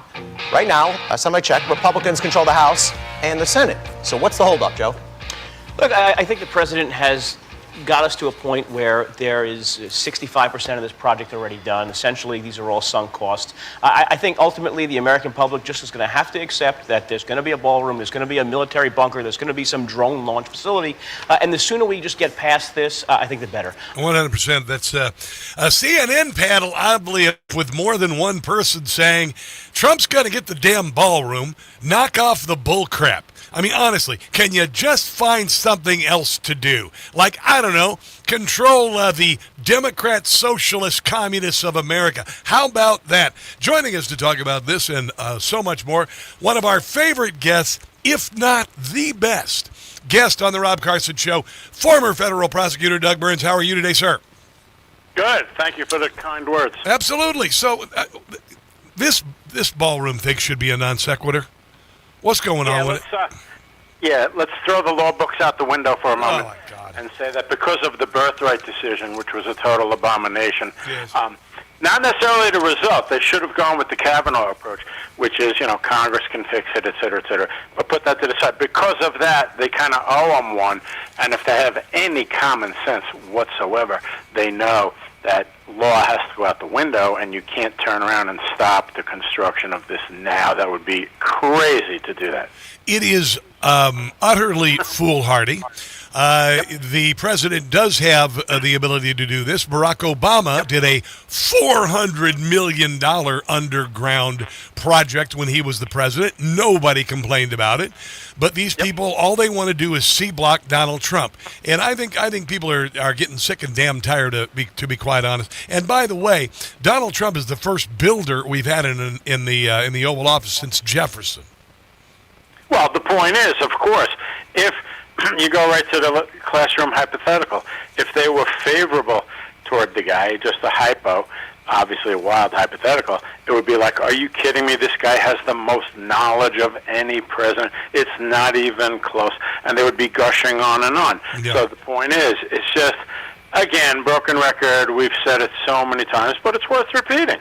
And that is that I'll include you right in this, we've never seen a situation of rationalization, twisting into pretzels. Every single thing the guy does is bad, even when it's obviously good, which is your point that you just made, which is that people are seeing that it's good. And we revert right to the same joke, which isn't even a joke. If the guy came out and said that he and Robert F. Kennedy have cured all cancers, they would complain about it. They'd say, what has cancer done to you? What the heck? No, they'd say world population's going to go up, number one.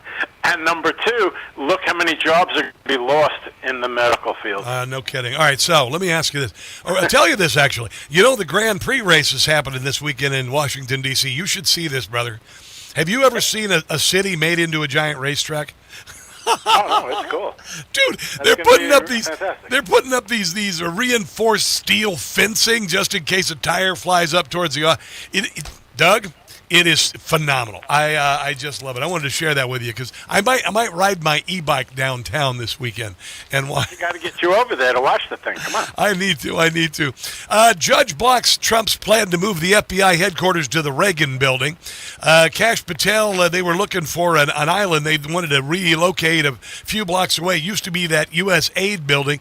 State of Maryland sued Patel and the Bureau, alleging the Trump administration attempted to unlawfully sabotage the 2023 plan and illegal to divert funding that Congress had designated for the plan. See, Maryland wanted it. Maryland wanted them tax money spent. Trump is like, let's use this building. The Judge Theodore Schwung in Maryland. What do you think about that? Well, it's the same old playbook. I mean, it's just unbelievable. You raised Obama, so it's worth going back to that. President Obama, President Biden. Nobody ever complained about anything analogous to that when those guys did. They want to move something to a new building. Everybody's like, oh, that's fine. You wouldn't even have heard about it. But again, what I find very interesting, it's kind of just stream of consciousness just popped into my head. What I find very interesting is that we head toward, the latter part of the Trump, presidencies. The dynamic changes on some level. Like, for example, even Jamie Raskin comes out, and now he's hemming and hawing about how they may not impeach him if, God forbid, and let me repeat that, God forbid, the Republicans were to lose the House. I had kind of glibly said to you, if they take it back Tuesday, the Democrats will impeach him Wednesday. Now that's not the case, because originally the idea was to invalidate him for any second term.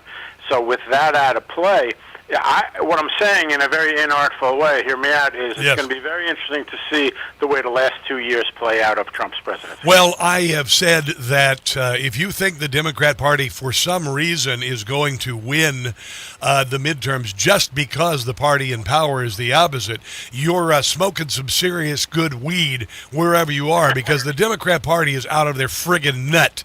They were out of their nut in 2024. They got their rear ends kicked up between their shoulders, running on things like, oh, boys can become girls and compete in girls' sports, and we should have an open border. And instead they decided to open the tent, the camping tent, to a bear with the Democrat socialists who want to get rid of prisons and want to get rid of the Supreme Court, want to get rid of the Senate, want to get rid of popular election of the president, the Electoral College, the southern border, the police. Sure, that's going to play, Doug. Sure, they're going to kick complete butt in the midterms, Doug. With the caveat that I'm not the political expert you are, I think that the Republicans are going to hold on for the exact summation reasons that you just ticked off. Yeah. You've got guys looking right in the cameras. I'm laughing. We want to abolish the Senate. Yeah. We don't want to have a presidency anymore. And the American public, see, what everybody misses on some level, and you really crushed it, okay, I'm not blowing smoke at you, before the re-election of Trump, you had said that the public sees through things like lawfare, and people are missing, I mean, they had like 4 indictments on them, and that's supposed to be very objective institutions. They indicted them. People saw right through it. So they're going to see right through this in the same exact fashion, which is what you just said 5 minutes ago. Yeah, because people think this is cray-cray. Rapid fire. Do you support repealing Act 10? Yes. Universal child care? Yes. Free school meals? Yes. Guaranteed pay leave? Yes. Abolishing ICE? Yes. Public grocery stores? Yes. A workers' bill of rights? Yes. A free Palestine? Yes. And that was the mild version of Francesca Hong, who, by the way, I understand is now general assistant manager at Panda Express. I just heard it was a rumor. It was a rumor. That's a good one. No, I mean, again, same thing, but the looming question is, why are any of these people viable on any level whatsoever? The answer actually is they're only really viable in a primary context. For yes! Did you see what happened in Florida? Yep. The cray-cray, the only cray-cray that won was for Senate. She was running against Vindman. The reason why Vindman won is because he's how's the word? What's the word I'm looking for? Turd of a human being. There you go. I wanted to put it delicately. A piece of crap. He lost with less than 50% of the vote. Her bat guano crazy voters came out in a larger percentage. They will not win in Florida. Go ahead. No, they're not going to win in Florida. And, somebody said today on a media segment I was doing, they were saying that there is conventional wisdom going around, that a lot of this crazy town stuff is a gift to the Republicans. Of course, dude, it is. It is. And I said this from the beginning, because we wouldn't have done what we did in 2024, winning both houses, the Electoral College, the popular vote, everything. And they decided to go further left. The Democrat Party has been cleaved in half.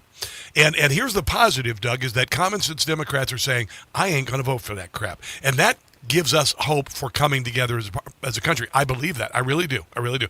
But that's the key. That's the key thing, which is that you're starting to see guys like Jeffries twisting himself into a pretzel. Yep. I always laugh as a semanticist, use an SAT word. Yep. I've made my living with words for 40 years. Yes. And, words are our toolbox as lawyers. And so right away, they always come up with a catchy little nonsensical thing. I know. Listen, and I know that your listeners know it. And the new nonsensical thing is, we have a large tent, Rob. Yeah. Well, the tent. And there's lots of room for everybody. So, unfortunately, it's soaked with gasoline, and the DSA lit it on fire. Let's take a break and come back. This is the Rob Carson Show.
is the Rob Carson Show. I was going to play some audio, but I got kind of busy here. Yeah. Here's what's going on in Georgia with this Angie Nixon.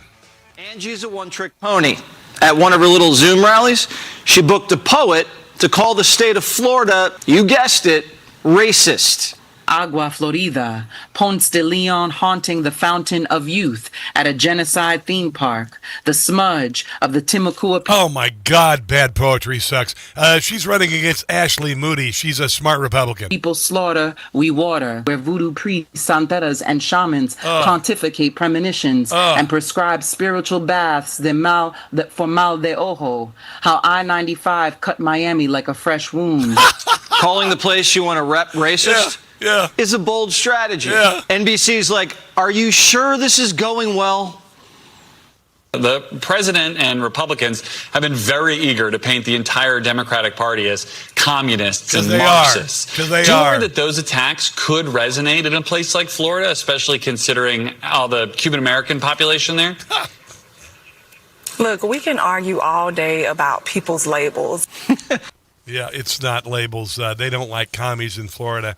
And she's bat guano crazy. She went through the legislature with a pink bullhorn, and she's cuckoo for Cocoa Puffs. Doug Burns. I think what we're witnessing here, what we are witnessing, what we saw in with Michigan. Alcy, what? Go ahead. I haven't heard about Ponce de Leon since 6th grade social studies. Neither have I. And clearly, no one has found the fountain of youth. But in Michigan, Al Sayed barely won. He was what I call a late term abortion. Oh no, I shouldn't say that. He survived a late term abortion because they wanted to replace him with that girl who sounds like Chris Farley. But he ended up winning. He's not going to win. And there are groups of people, literally Democrats for Rogers, who are going to vote for him. And right now it's a 4-point race with them out in front. Generally, when it comes to polls, he's probably ahead by 8 or 10. What do you think? Well, this goes right back to the point we've been discussing, which is the distinction between primaries and general elections, obviously. My late father used to always say, Doug, in the primaries, you had very low turnout. You had the most rabid ideological voters, to one side. Yep. General election, totally different situation. So that's what you're seeing here, and it's like a course correction. It's funny because the whole primary thing answered a major question that I was struggling with, and you and I had discussed, and that is, if these people, are so wildly out of touch with everything, and they're dying on 80-20 or even 90-10 type issues, why are other people in the Democratic Party pandering to them? Answer, because you can be taken out in a primary. That's the reason. And so the point is, the good news, honestly, is that the general elections will prove to be the great equalizers, number one. And then number two is the Rob Carson point from earlier, which is that people are going to see through this stuff. Well, I have said for years now, the Democrat Party is doing a death spiral into hell. They are. I mean, listen, dude, they looked at Graham Platter, a Nazi tattoo, who cares? Kick profile where adult men go after underage girls, no problem. Oh, obviously sexual misconduct, insulting a wounded warrior, hating the police, being a communist. Oh, raping somebody. Oh, he's 3 points behind, he's got to go. Well, yeah, I mean, the point is, what the American public sees, exactly like jurors in a courtroom who are very smart and they have common sense and they have life experience, is that they're seeing, just these wildly crazy rationalizations. They're adult children. The point is, they'll condemn Elon Musk for making a hand motion, which every single one of them has made many times on video. Yes. And they say it's a Heil Hitler sign, which it wasn't under any circumstance. I'm a trial lawyer. I can interpret stuff like that. Yep. And then that's Nazi. But then you got a guy with a Nazi tattoo right on his chest, and they'll contort themselves into rationalization levels that are just laughable. And again, the public sees through it. See, this is why I like to use the line. Do you know why I knew Graham Plattner was going to be out by November? Because I'm not stupid, Doug. I'm not stupid. That's exactly right. You can't be that stupid. No, and we're not. And then the greatest one of all, though, honestly, what? Even though it's a very serious issue, is on the sexual misconduct stuff. the minute it's a Republican, they condemn them immediately. Everybody must be believed. They lecture us. And then when it's in reverse, like, of course. Due process and all this stuff. And again, it's so phony. It's just unbelievable. All right, so real quick, one more. Got a little bit less than a minute. Derek Chauvin's attorney seeks dismissal in a new bombshell report alleging illegal and fraudulent conduct by Tim Volz and Keith Ellison. No grand jury when it came to this officer and the other officers who and Chauvin's in prison for 20 years. What do you think? No, I think that case should be examined. Boom. Absolutely. That was analogous to COVID. Okay, narratives will jam down everybody's throats, and the second you raised any question about anything, you were immediately branded a racist. It was disgusting and despicable. Yep. And the point is, I'm not saying what anybody did was right, wrong, or indifferent. I'm not defending. I'm not condemning. I'm just telling you that the guy was railroaded a little bit. Well, I will condemn, and I will say it's wrong because you know what? I don't do what you do for a living. Exactly. But Doug, as you're always, exactly right. I have to be a little cautious. I think I might be pretty good in the courtroom. I might get tossed out for contempt. You'd be great. Doug, God bless you, brother. Have a glorious rest of your week. We'll talk again soon. Thanks, Rob. God bless. All right, let's take a break and come back. It's the Rob Carson Show. I'm here. I won't not focus on you. William Ratcliffe, judges in Minnesota are corrupt. They're corrupt all over the country. Manolito, may God bless all of you. And you as well, Manolito. Hobbalone, William Clark, what up? Oh, Hobbalone says, in 1977, I had chest pains, thought I was having a heart attack. Went to the ER. It was an esophageal spasm from eating too much French bread. Oh, that can happen. That can happen. Oyaskiana, January 11th, my dad's sobriety day, 42 years without alcohol. Good for you. Jenny Mobley, we got a lot of new people loving to watch today. I love it. Thank you so much. It's pretty darn cool. Pretty darn cool. All right. I'm looking at Facebook. Jellyfish Hunter. Hence they're morally and intellectually bankrupt. I came up with that expression 20 years ago. Pranay Yutprachat, hello. Maria Luisa. Mois amigos, que la paz dos. So I don't speak Spanish. Sorry. But I'm sure you're saying, I love Rob Carson. He's the best ever. He's awesome and he's handsome. I know enough Spanish. I can do that. Okay, I don't know what you all are over on the X, but you're a spammer. Wild Bill West, Valentina, Steffi, 44. I started novena for you today. Novena? Oh, thank you. I appreciate that. Thank you. Sportech, always love having Doug on. I know he kicks ass, doesn't he?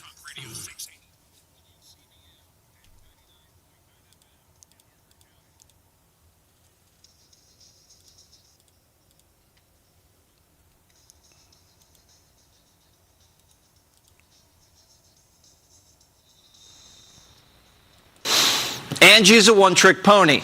At one of her little Zoom rallies, she booked a poet to call the state of Florida, you guessed it, racist. Yeah, that's one of the many things that Angie Nixon did. I think I have another soundbite from Mr. Waters about Angie Nixon because she's bat guano crazy. Let me see. Here it is. Here's what I was looking for right here. Because silence is complicity. Now is the Rust Belt, but Florida's a different animal. Now it's time for us to not just be quiet because silence is complicity. Oh, I think it's time for you to be quiet because honestly, I want to put knitting needles in my eardrums. Complicity. Now is the time for us to stand up and lock arms and be willful accomplice in this fight against fascism. Fascism, shut up. Now is the time for us to meet this oppression with resistance. Oppression. You're real oppressed. That's Angie Nixon. Yeah. No relation to Richard. Yeah. She's running for U.S. Senate. Her opponent, Vindman. She's a whole different kind of cray-cray. In the spring... She beat Vindman. Vindman got beaten. Ange was arrested for staging a sit-in outside DeSantis' office. The day before... So prisons are racist unless you're throwing the white man in them. Yeah. That's what she's running on. That's Get true. whitey. Yeah, she is. And if you cried when Charlie died, listen to this. Klansman, quote, Yeah. it is beyond disrespectful to introduce resolutions honoring Charlie Kirk. If you support it, you are a tool of white supremacy, and I did not stutter. Angie's a one-trick pony. Yep. At one of her little Zoom rallies. Okay, there you go. We all heard that already. By the way, I walked by this. There's an artist confab here called the Torpedo Factory in Old Town Alexandria, and there's a jackass on the main floor who's not a very good artist, and he put up a painting that says Charlie Kirk was a piece of SH. So I peeked into his. He's the guy I kicked the fake $100 bills on. They open it up and it says Trump is your president. He doesn't know that, so I lean in the other day and look at him. He's like, "Hi," and I said, "You're a piece of S." He's like, "Well, Charlie Kirk said it." I said, "You're a tool, and your art sucks." And so there you go. I did that the other day. I felt pretty cool. I don't think he wanted to mess with me. He's a little soy boy. I could, No, yeah. Let's see. I've got something else here. No, I'm going to wait on that. I'm going to wait on that. I've got more stuff that I want to cover next hour about Florida, about Mike Rogers, the election in Michigan, and how Abdul El Sayed is blowing up his candidacy. He is losing big time. All of that is coming up next hour. We've also got Tony Schaefer, Lieutenant Colonel. My gosh, what a show. Don't go anywhere. The Rob Carson Show is presented by Paramount Plus.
Rob Carson Show is presented by Paramount Plus.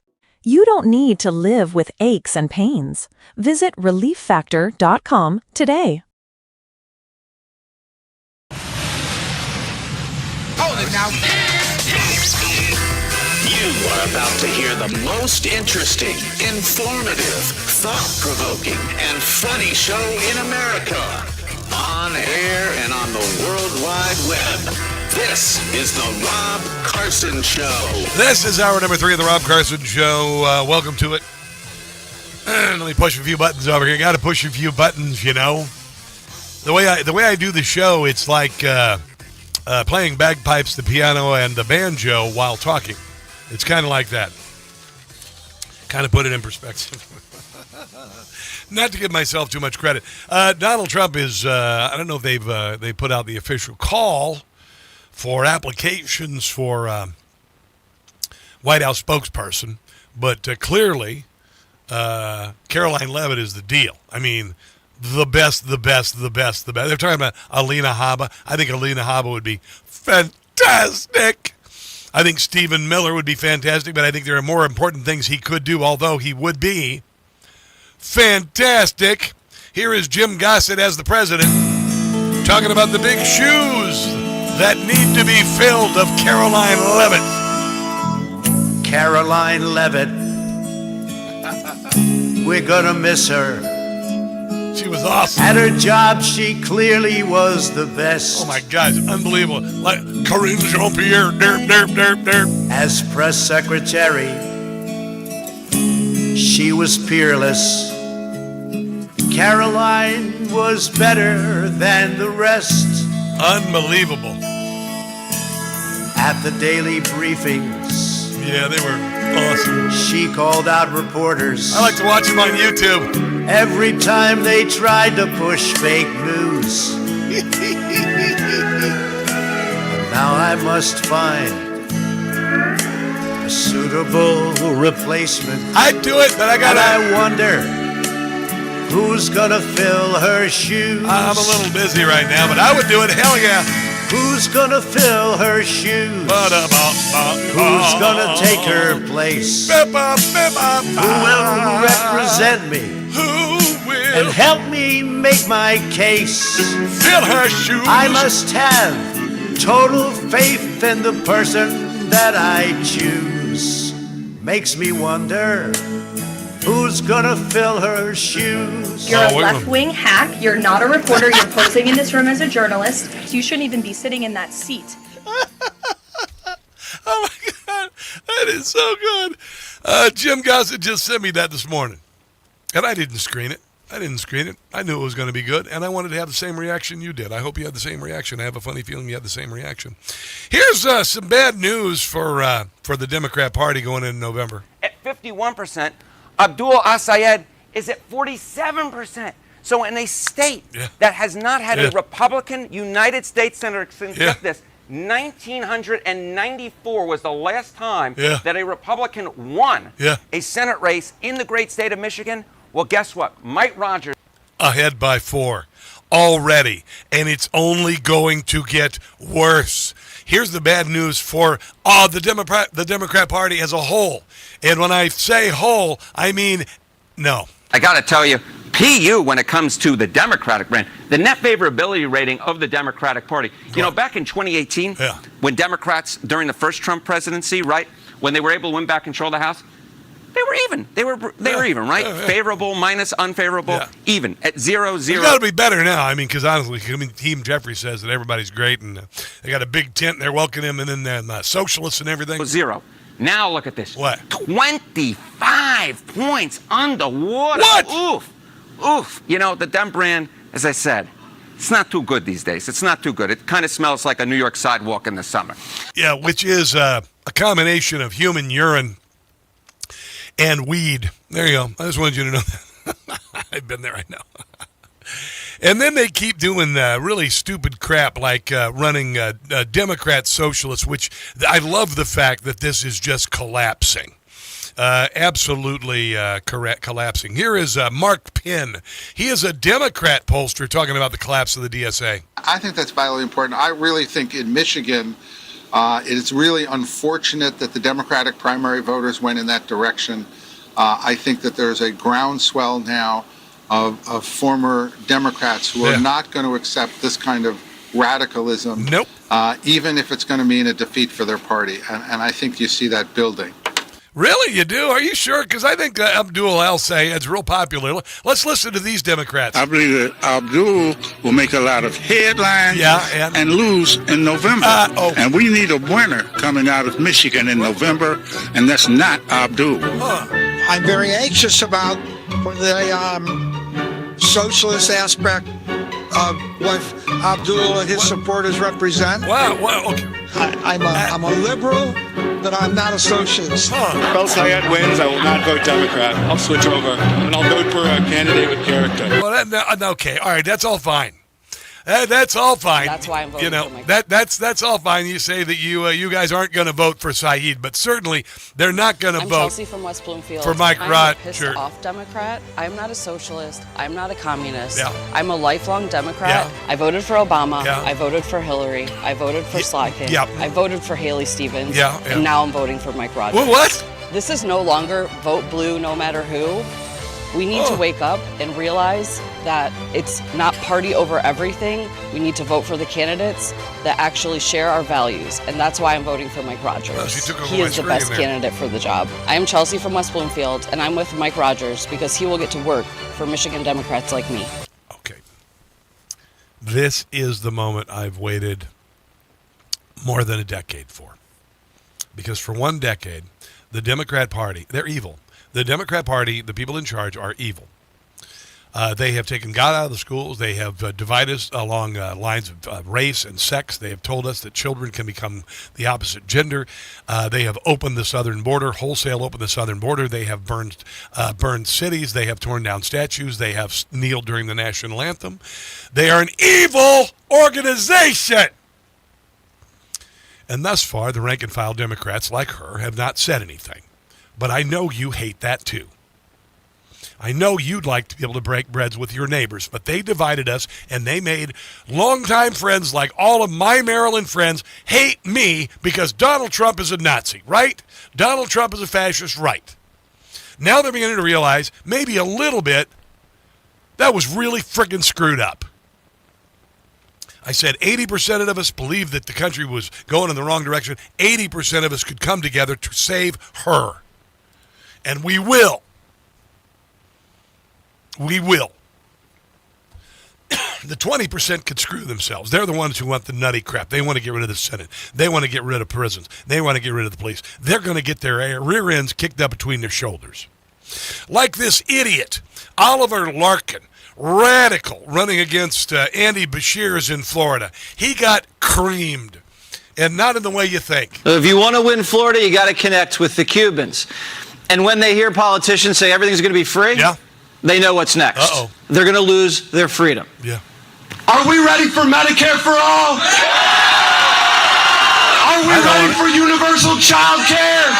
Yeah, suck it. If you have children, you got to buy your own damn child care. How about that? Are we ready for paid family and medical leave? Yeah, I already got that. Are we ready for a $25 an hour minimum wage? No, that's the dumbest damn thing ever.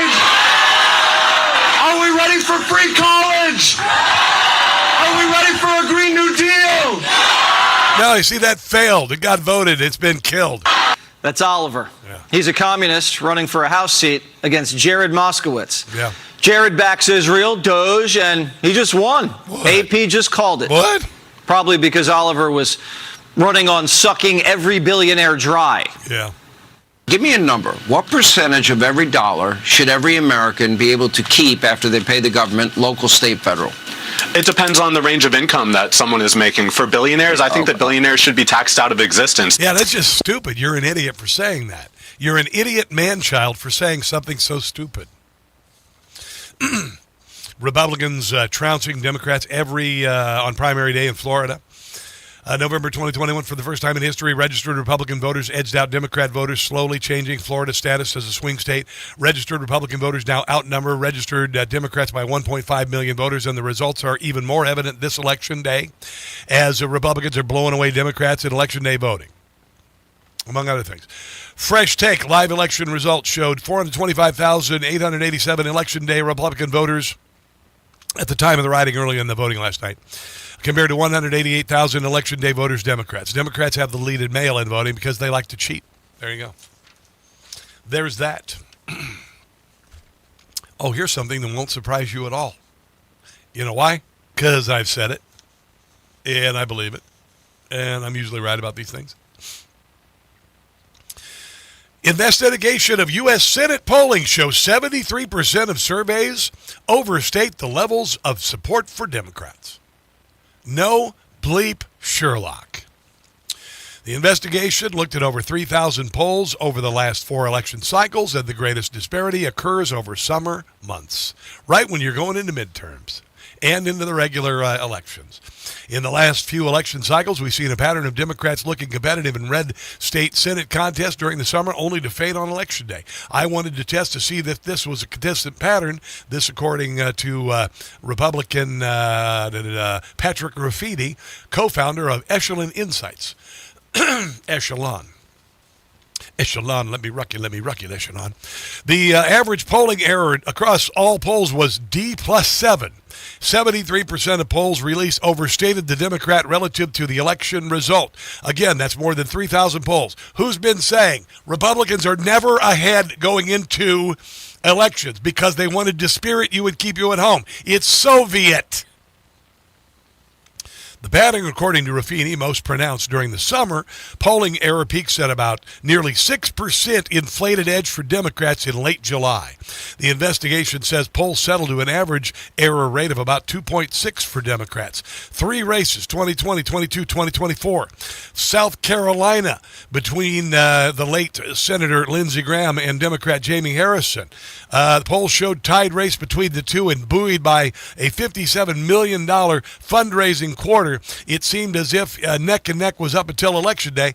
Democrats they had like a chance of winning in that state. July 30th through August 3rd, Quinnipiac poll showed a tied race for South Carolina Senate, kicked off neck and neck polls, then continued almost until the very end. Graham won by 10. All 3 Quinnipiac polls of the race showed statistical ties, and CBS YouGov gave Graham a 1-point edge in September. This is what they do. Ohio Senate race. Democrats pinned their hopes of winning a seat on Rob Portman on Tim Ryan, longtime congressman from Eastern Ohio, against now Vice President J.D. Vance. Ryan would lead in the polls as late as September before Vance pulled away, kept the seat in the hands of Republicans. There you go.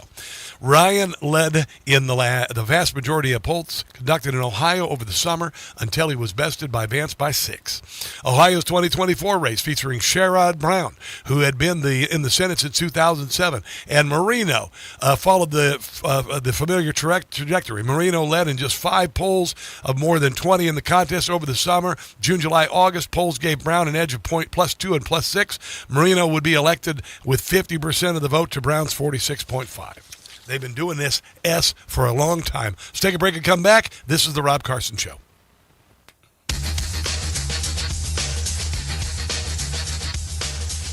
Here's the deal. The government...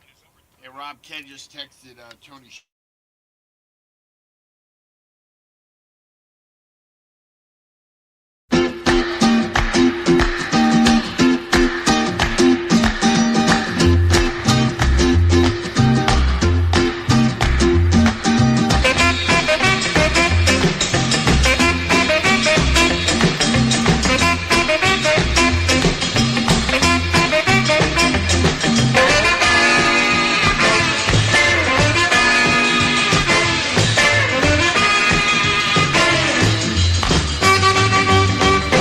Deported.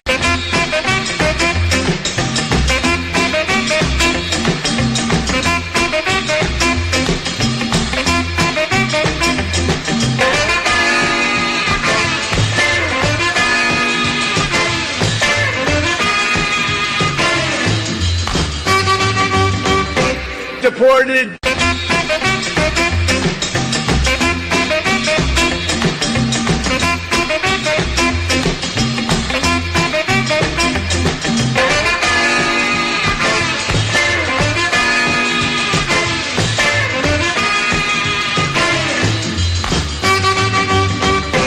Deported.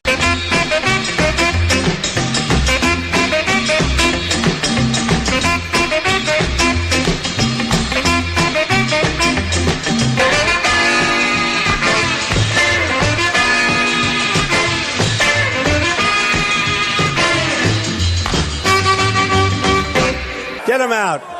Ready? Are you ready? Get them out of here. Get them out of here. Get the hell out of here.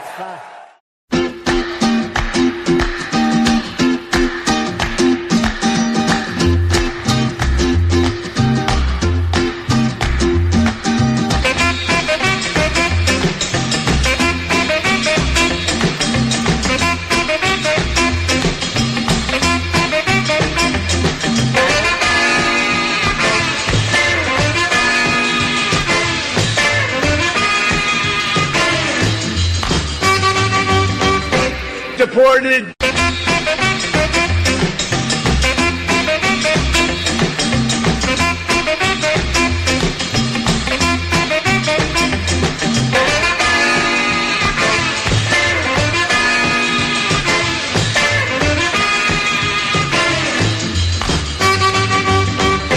Deported.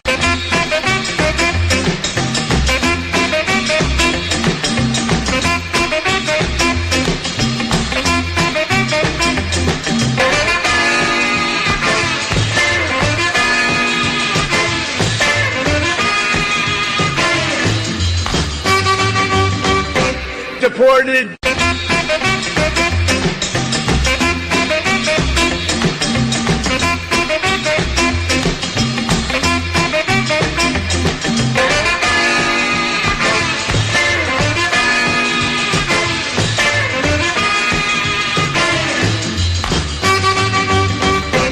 Get them out.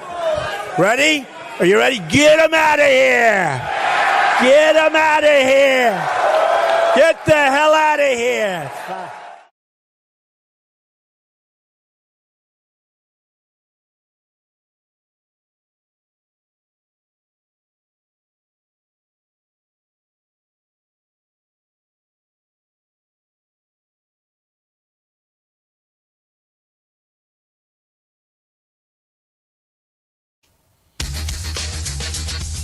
You gotta rejoin. Dig it.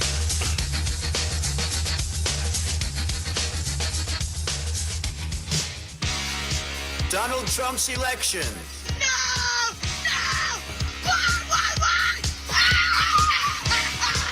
It's the gift that keeps on giving. It's the Rob Carson Show. So, Florida primary results. Byron Donalds going to kick David Jolly's butt. John Rutherford is going to kick LaShonda Holloway's butt.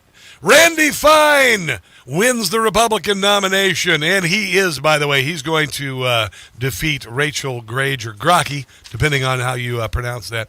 And then, of course, Ashley Moody's up against Angie Nixon, who is bat guano crazy commie. She's the only commie that won down there, Democrat Socialist. And the reason being is Vindman sucked as a candidate. And I would predict that any Vindman voters who voted for Vindman will not vote for her. Kind of like the El Sayed voters aren't going to vote for him. They're going to vote for Mike Rogers. Here's Ashley Moody. She's going to be kicking Angie Nixon's butt. That I'm going to be up against, that wants to, and the platform says, defund the police. Yeah. Don't fund our military. Yep. Keep going. Open up the border. Yep. Non-citizen voting. Yeah. I could go on and on. I know. I'm sure the law enforcement men and women that are here with us tonight love the position they have on abolishing prisons and releasing criminals into our communities. We're not making this stuff up. In the state of Florida, who stood strong in the face of big government, you have now a Democratic Party that has put up as their nominee a self-proclaimed socialist who runs a bookstore called the Resistance Cafe. Yeah, the Resistance Cafe. Wouldn't you just love to go in there wearing a MAGA hat? I am not making this up.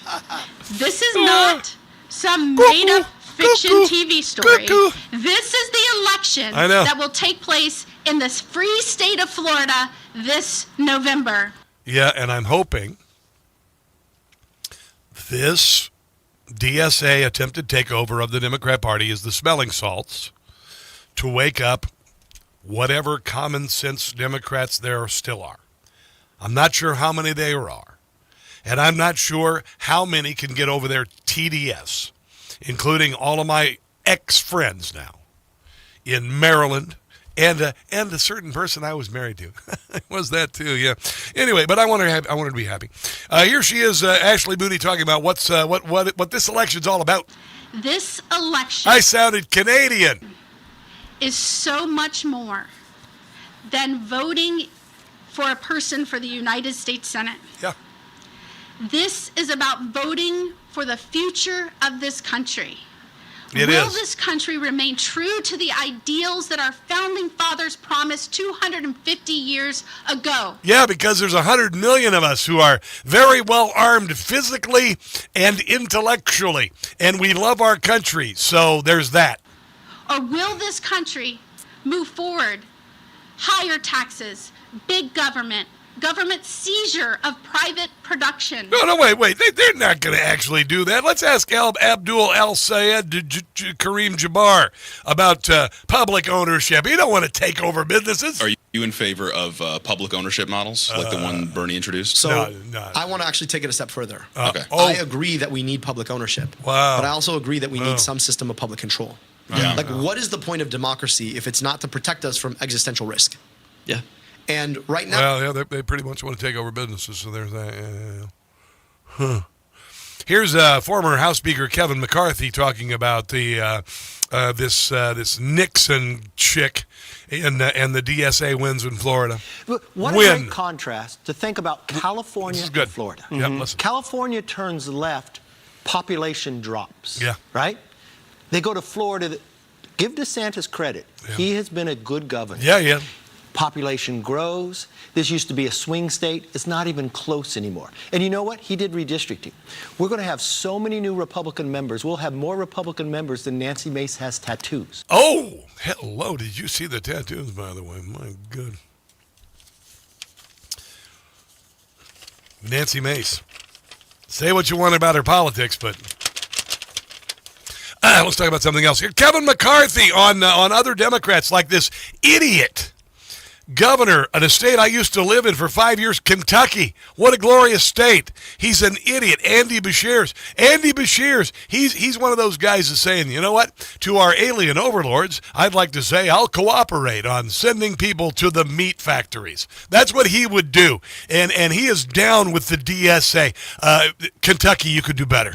Andy Beshear, who is a Democratic governor in a Republican state. Yeah. He's not going on TV He's and an saying, idiot. you know, the way to win is the way Moron.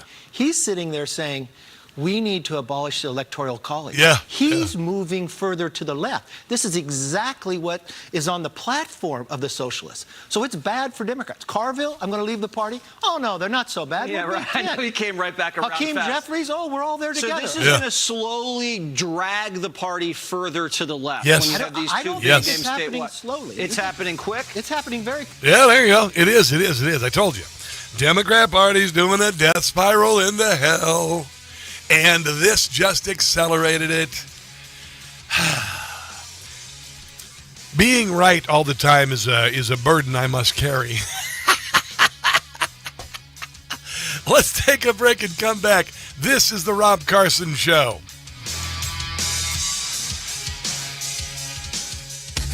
The Rob Carson Show is presented by Paramount Plus. This isn't the end of a fight. It's the start of one. Lioness, the critically acclaimed original series from Taylor Sheridan, returns August 2nd only on Paramount Plus. It's the new season. Hidden networks, foreign operatives, and personal betrayals collide while Joe walks the line between duty and family. Don't miss Lioness, starring Zoe Saldana, Michael Kelly, with Morgan Freeman and Nicole Kidman. Now streaming on Paramount Plus.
Hey guys, it's Carson. You know, when it comes to supplements, two things matter most. A, that it works, and B, that you can trust it.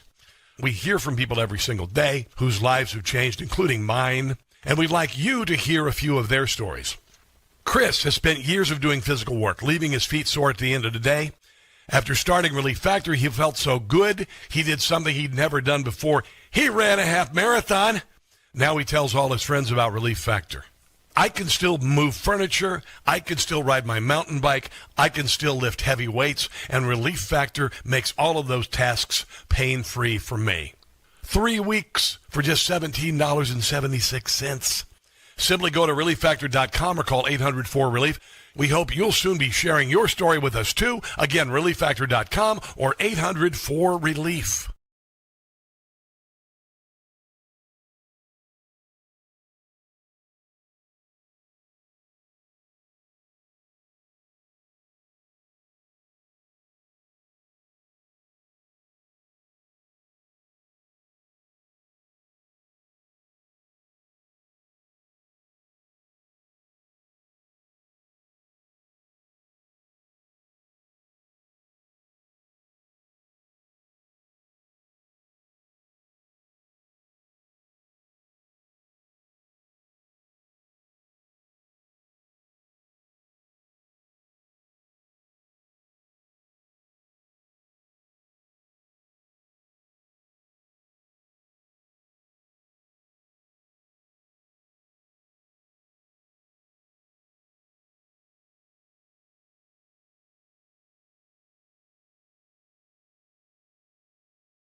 So that's not a coalition. That's a going out of business sale. This is what James Carville is screeching about. Rasmussen's Neapolitan News poll backs this up. 49% unfavorable to socialism versus just 31% favorable. And pollster Scott Rasmussen made an important point there. He said these numbers have basically remained unchanged over the last 5 to 10 years, despite all the media hype about Zoran Mamdani and these DSA candidates winning primary. Yeah, and they burned our cities. They did that. And remember, we're proud Americans, and they want to get rid of the Senate and the southern border and the police and jails, and they're a bunch of frickin' stupid children. There you go. Because they really are, honestly, and they're going to get the spanking of a lifetime. I was waiting this. I said back in 2020, I said, oh, these children deserve a spanking. We are going to give them a spanking. Spanking. Oh, here's Abu El Sayed Jabbar Kareem, whatever the hell. Abdul El Sayed in Michigan. He's not going to win. He's already behind by 4. Yesterday, one of his campaign operatives said that Mike Rogers' commercial where he's riding in a pickup truck listening to, is it Toby Keith? I'm not sure. Riding in a pickup truck, riding an old, probably 1950-something Ford pickup truck with American flag in the back, saying it was like white flight to a KKK rally. Not a good idea in Michigan. This American ride. Gotta love this American ride. That was really friggin' stupid of him to say that. But this is how out of touch that Abdul Ali Sayed Abdul Jabbar, the Islamist, the Israel hater, is. And he's going to get his rear end kicked up between his really piss-poor beard. Have you seen his beard? His beard would be worse it would be worse than if I grew a beard. And I look like Shaggy from Scooby-Doo when I grow a beard. He looks like, I don't know, my dad used to say, why don't you put wipe some milk on your face and let the cat lick your whiskers off. Remember that? Did your dad ever say that to you because you couldn't grow a beard when you were 14? Well, I still can't. But anyway, here's Kareem Abdul-Jabbar talking to Jennifer Welch, whose eyes are very close to one another, and she's a very scary, really crazy cat lady. and he made a comparison. Are you ready for this? How could we make it worse? You called riding in an old Ford pickup truck, probably built in the state of Michigan, with an American flag listed to country music, makes you a KKK member. What would be the worst thing you could say after that? Well, how about being an Islamist who practices Sharia law, whose mother raised money for a terrorist organization with Osama bin Laden, and whose half-sister is a radical Islamist who's a professor at the University of Chicago? What would be worse than that? Comparing yourself to Jesus. And I pray for the same things that almost all of us pray or hope for. I don't think so. We want to look our kids in the eye and know that they're going to live a better life than we do. We want to be able to afford the basic things. We want to you got the moral high ground on us. Able to delight our kids by just taking them out to a movie. And then when the little girls get big, you dress them up in a hijab, and they can't go to school. To a meal or signing up for a rec league to play their favorite. Or be seen out in public with a non-relative male. Or those are the things that we're all wanting for, and those are becoming harder and harder to do. No. They became really bad when Joe Biden was the president. They're getting better now. I took my family to the zoo yesterday. Oh, you went to the zoo. Oh, you poor thing. You went to the zoo. $132. I don't know what zoo you're going to. $132 to take my kids. There are two of them and my wife to a zoo. And that's just getting further and further out of hand because of the policies of somebody like him. No, not at all, actually. Democrats usually cause those policies. And he's going to hide behind this simulacrum of faith, which clearly, if you followed the teachings of Jesus Christ. Oh, boy, here we go. It was about upending the system against the richest and most powerful in the ways that they used their power and their money to subjugate other people. That was the essential teaching. No, it wasn't. You are absolutely wrong, and how dare you? And for a Muslim guy, I spent a lot of time in church, for which I'm really grateful. Did you spontaneously combust? And, as you listen to that teaching, it is about how you build a society for folks who have been locked up. Jesus wouldn't have been down with a program that eliminates your individualism and ended up putting 100 million people in body pits, including about 6 million Jews. Also wouldn't have been down with a party that says that boys can have their penises cut off and become girls and compete in girls' sports, and girls can have a faux penis fashioned with the flesh of an arm or a leg dangling between her legs like an ear waiting for transplant, and say she's a boy. And certainly wouldn't be down with abortion up to birth like they do in Massachusetts, because that's evil. How dare you? You are just a... I don't even know what's the word I'm looking for. I'm gonna be kind of genteel here. You know that I am. I like to craft my words. You must admit, I craft my words. I think carefully before I say them. So of Abdul Sayed Jamal Warner, I would say that he is a giant flaming turd with a bad beard. Here's Jim Gossett singing about the beard. Can't grow a beard, for God's sake. Tiny stubble, El Sayed's beard. He looks like Wolverine. It's so sparse. If he were 5'4". Looks kind of weird. Yeah. He should shave it. He should. He looks stupid. It needs to go. 'Cause El Sayed's tiny stubble, it is never gonna grow. I wonder what else didn't grow. Abdul's in trouble. I have a feeling something's even smaller. He's trailing bad. His poll numbers are very sad. He's already behind by 4, which means he's behind by 8 or 10. Folks distrust him. Doo-be-doo-bad. As well they should. Yes, they should. He's got tiny stubble. He'd grow a beard if he could.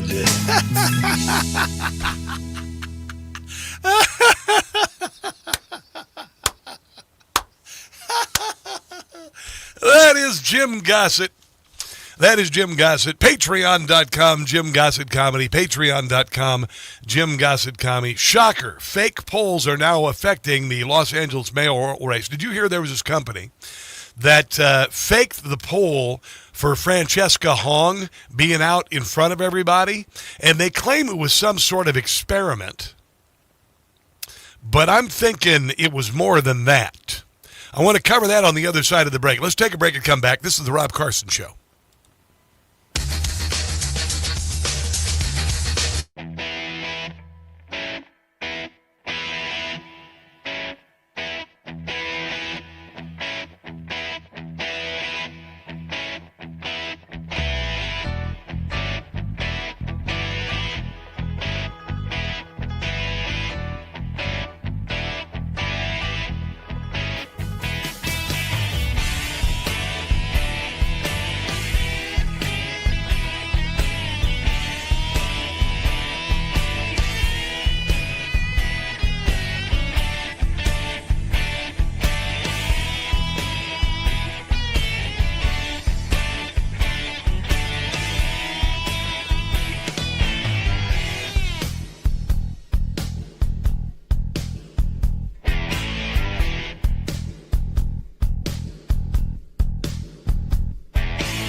FM in Harford County.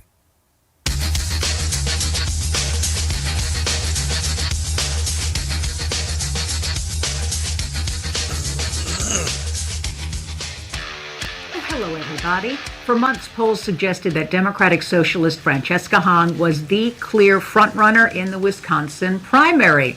Then David Crowley, a moderate and the chief executive of Milwaukee County, squeaked out a victory. Yes, he did. And now many people are questioning what exactly went wrong and what the loss... What went wrong with Hong?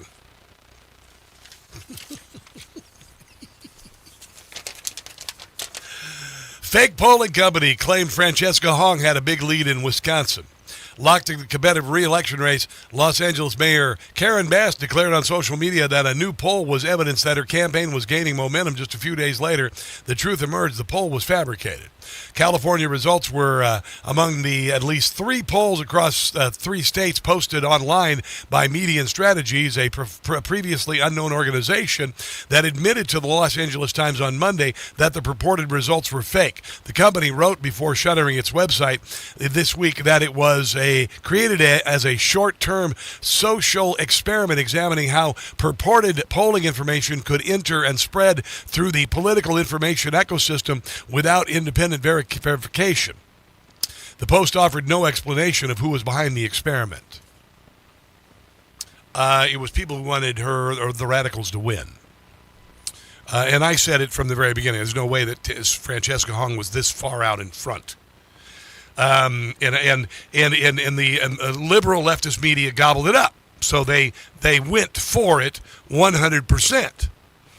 Let me see this. Hold on, I got a soundbite I need to find because I got 100 soundbites today that I actually edit myself. Everything. Here's Mark Penn talking about the fake poll scandal that happened in the last few weeks, showing these DSA candidates were gaining momentum and kicking serious butt when, in fact, the opposite was true. That was a fake poll, and that is a despicable thing to do in an election. Yeah. Polls can make a difference. They can make a difference in fundraising, organization, turnout, and the media should have been more careful. Real Clear Politics, for example, did not publish these disputed polls because... And how many times do you suppose when Republicans are ahead, the media organizations ignored the polls? About every damn time. They have standards for what polls that they will carry, and the rest of the media has to be careful that polls are not always accurate, particularly in primaries.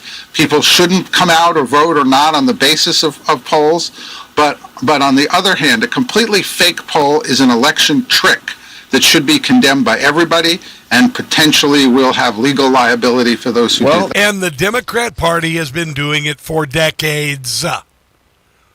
If you don't believe me, try living on the receiving end of it. Hillary Clinton. Everybody was convinced that Hillary Clinton was going to win. 95% chance for Hong Kong Phooey to win in Wisconsin. She got her rear end kicked, just barely, but she got her rear end kicked. I've always said this. They always use the polls to demoralize us. And I don't know about this, but I've been voting for over 40 years. And every damned time, with the exception of maybe Reagan, Republicans are always behind because that's what they do. That's what the media does. And I'm really getting kind of sick and dang tired of it. How about you, kids? How about you? Kind of tired of all the nonsense. But the great thing is we are learning things here about what we've been up against. You and I have been at war. We've had war declared on us for now a decade. We've been censored. We've been maligned. We've been called white supremacists and Nazis even when we're black. We've been called sexist, misogynist, same thing. We've been called Marxist. No, not Marxists. We've been called fascists. It got so bad that the guy who murdered Charlie Kirk etched Marxist, or I should say anarchist, on the shell casing that killed him. We've seen the Democrat Party burn our cities. We've seen the Democrat Party kneel during our national anthem. We've seen the Democrat Party tear down our statues. We've seen the Democrat Party erase our history, bring in DEI and CRT. We've seen the Democrat Party surveil our parents at school board meetings. We've seen the Democrat Party censor our speech. We've seen the Democrat Party attempt to put our candidate, Donald Trump, in jail, take his fortune, and then try to murder him now 5 times. We've seen them try to take him off the ballot. You think we're going to lay down for the DSA? We are battle hardened. We are not battle weary. You're soft. You're soft because you have the media slopping up every ounce of crap that you throw at them. But we, through it all the propaganda, all the disinformation, misinformation, malinformation, said, yeah, bullcrap. We have common sense and we love our country. Suck it. And then, of course, FBI was running psyops against Donald Trump for all of the elections that he ran for president. Here's Jim Jordan. Yeah, remember, so the Clinton campaign does that. Comey uses that ridiculous document to go spy on President Trump's campaign. 4 years later, they run an operation against members of Congress and members of President Trump's administration to try to help Biden win. So it was always designed to hurt President Trump and help his opponent win. It was designed to help Clinton win in 16, Biden win in 24, and then, frankly, you could say, or in 20, and then in 24, you could say, well, Jack Smith was designed to help Biden or Kamala Harris win and President Trump lose in 24. So they ran operations each and every time President Trump was running for office. And after counting and re-examining the votes from 2020, 160 million of them, they found 24,000 were from illegal aliens. I can say that now.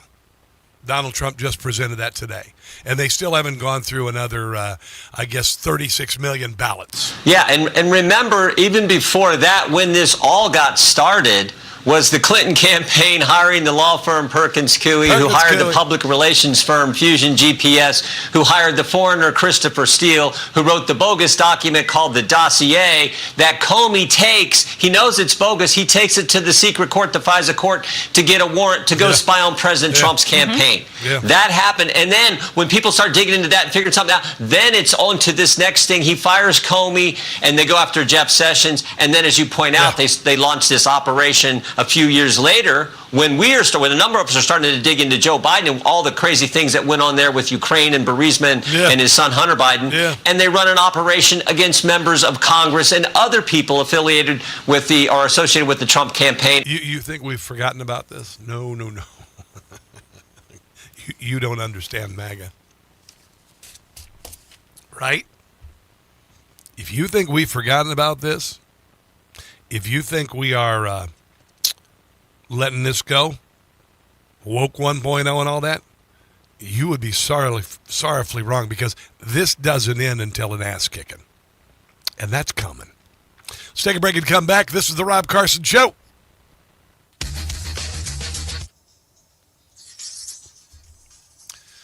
Morons on commie. Good job, Jamie. That's who I call her. A lot of people say that he didn't get elected, 7% of his votes were fake. Jesus multiplied the loaves, not the poor, 100%.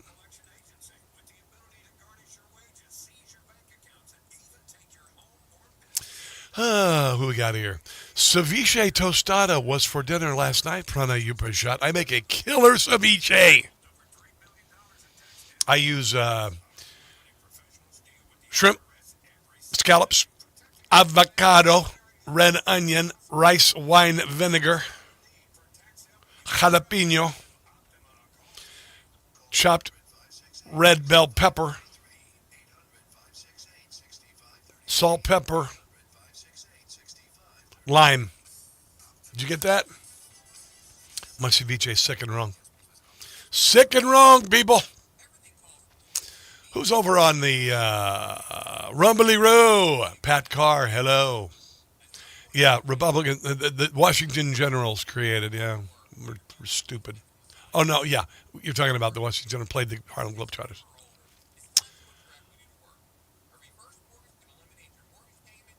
Beard's last performance was Zizou was back in 2027. The drummer for ZZ Top died. God bless him. God bless ZZ Top. They kick ass. Hi, Wild Bill West at Sport Tech. Tom K1TL. It's workout day today. DC-42, Beard served as ZZ Top's top drummer for 56 years. Holy hell.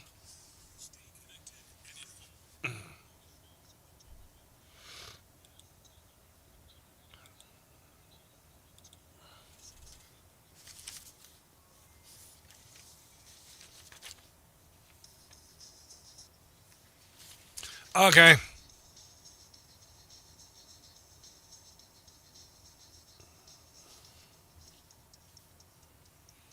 This is my theme song.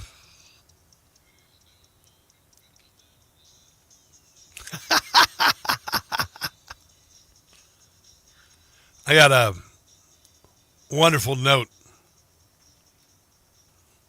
if you don't mind. Brother Rob, my prayers to our Heavenly Father is for you to sail through this assault as you have done in the past with his assistance. Amen. He is always with us, especially in our dark days. And he loves us. He is always with us. He will never forsake us. I trust in him totally, for he is all-knowing, all-caring, all-forgiving, all-loving, and in control. He's got you, Rob. Much love, Rob. Prayers for you. Carry on, fearless leader. Us Hebrews, homeboys, and hillbillies are with you, too.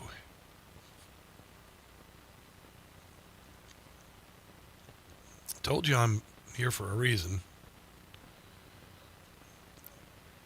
I was talking to my producer, Ken, Redneck MacGyver, and he said, "You're being guided." No, I'm not saying that I'm anything special here. But I think that some things have happened to me that I don't think you can explain. Sobriety.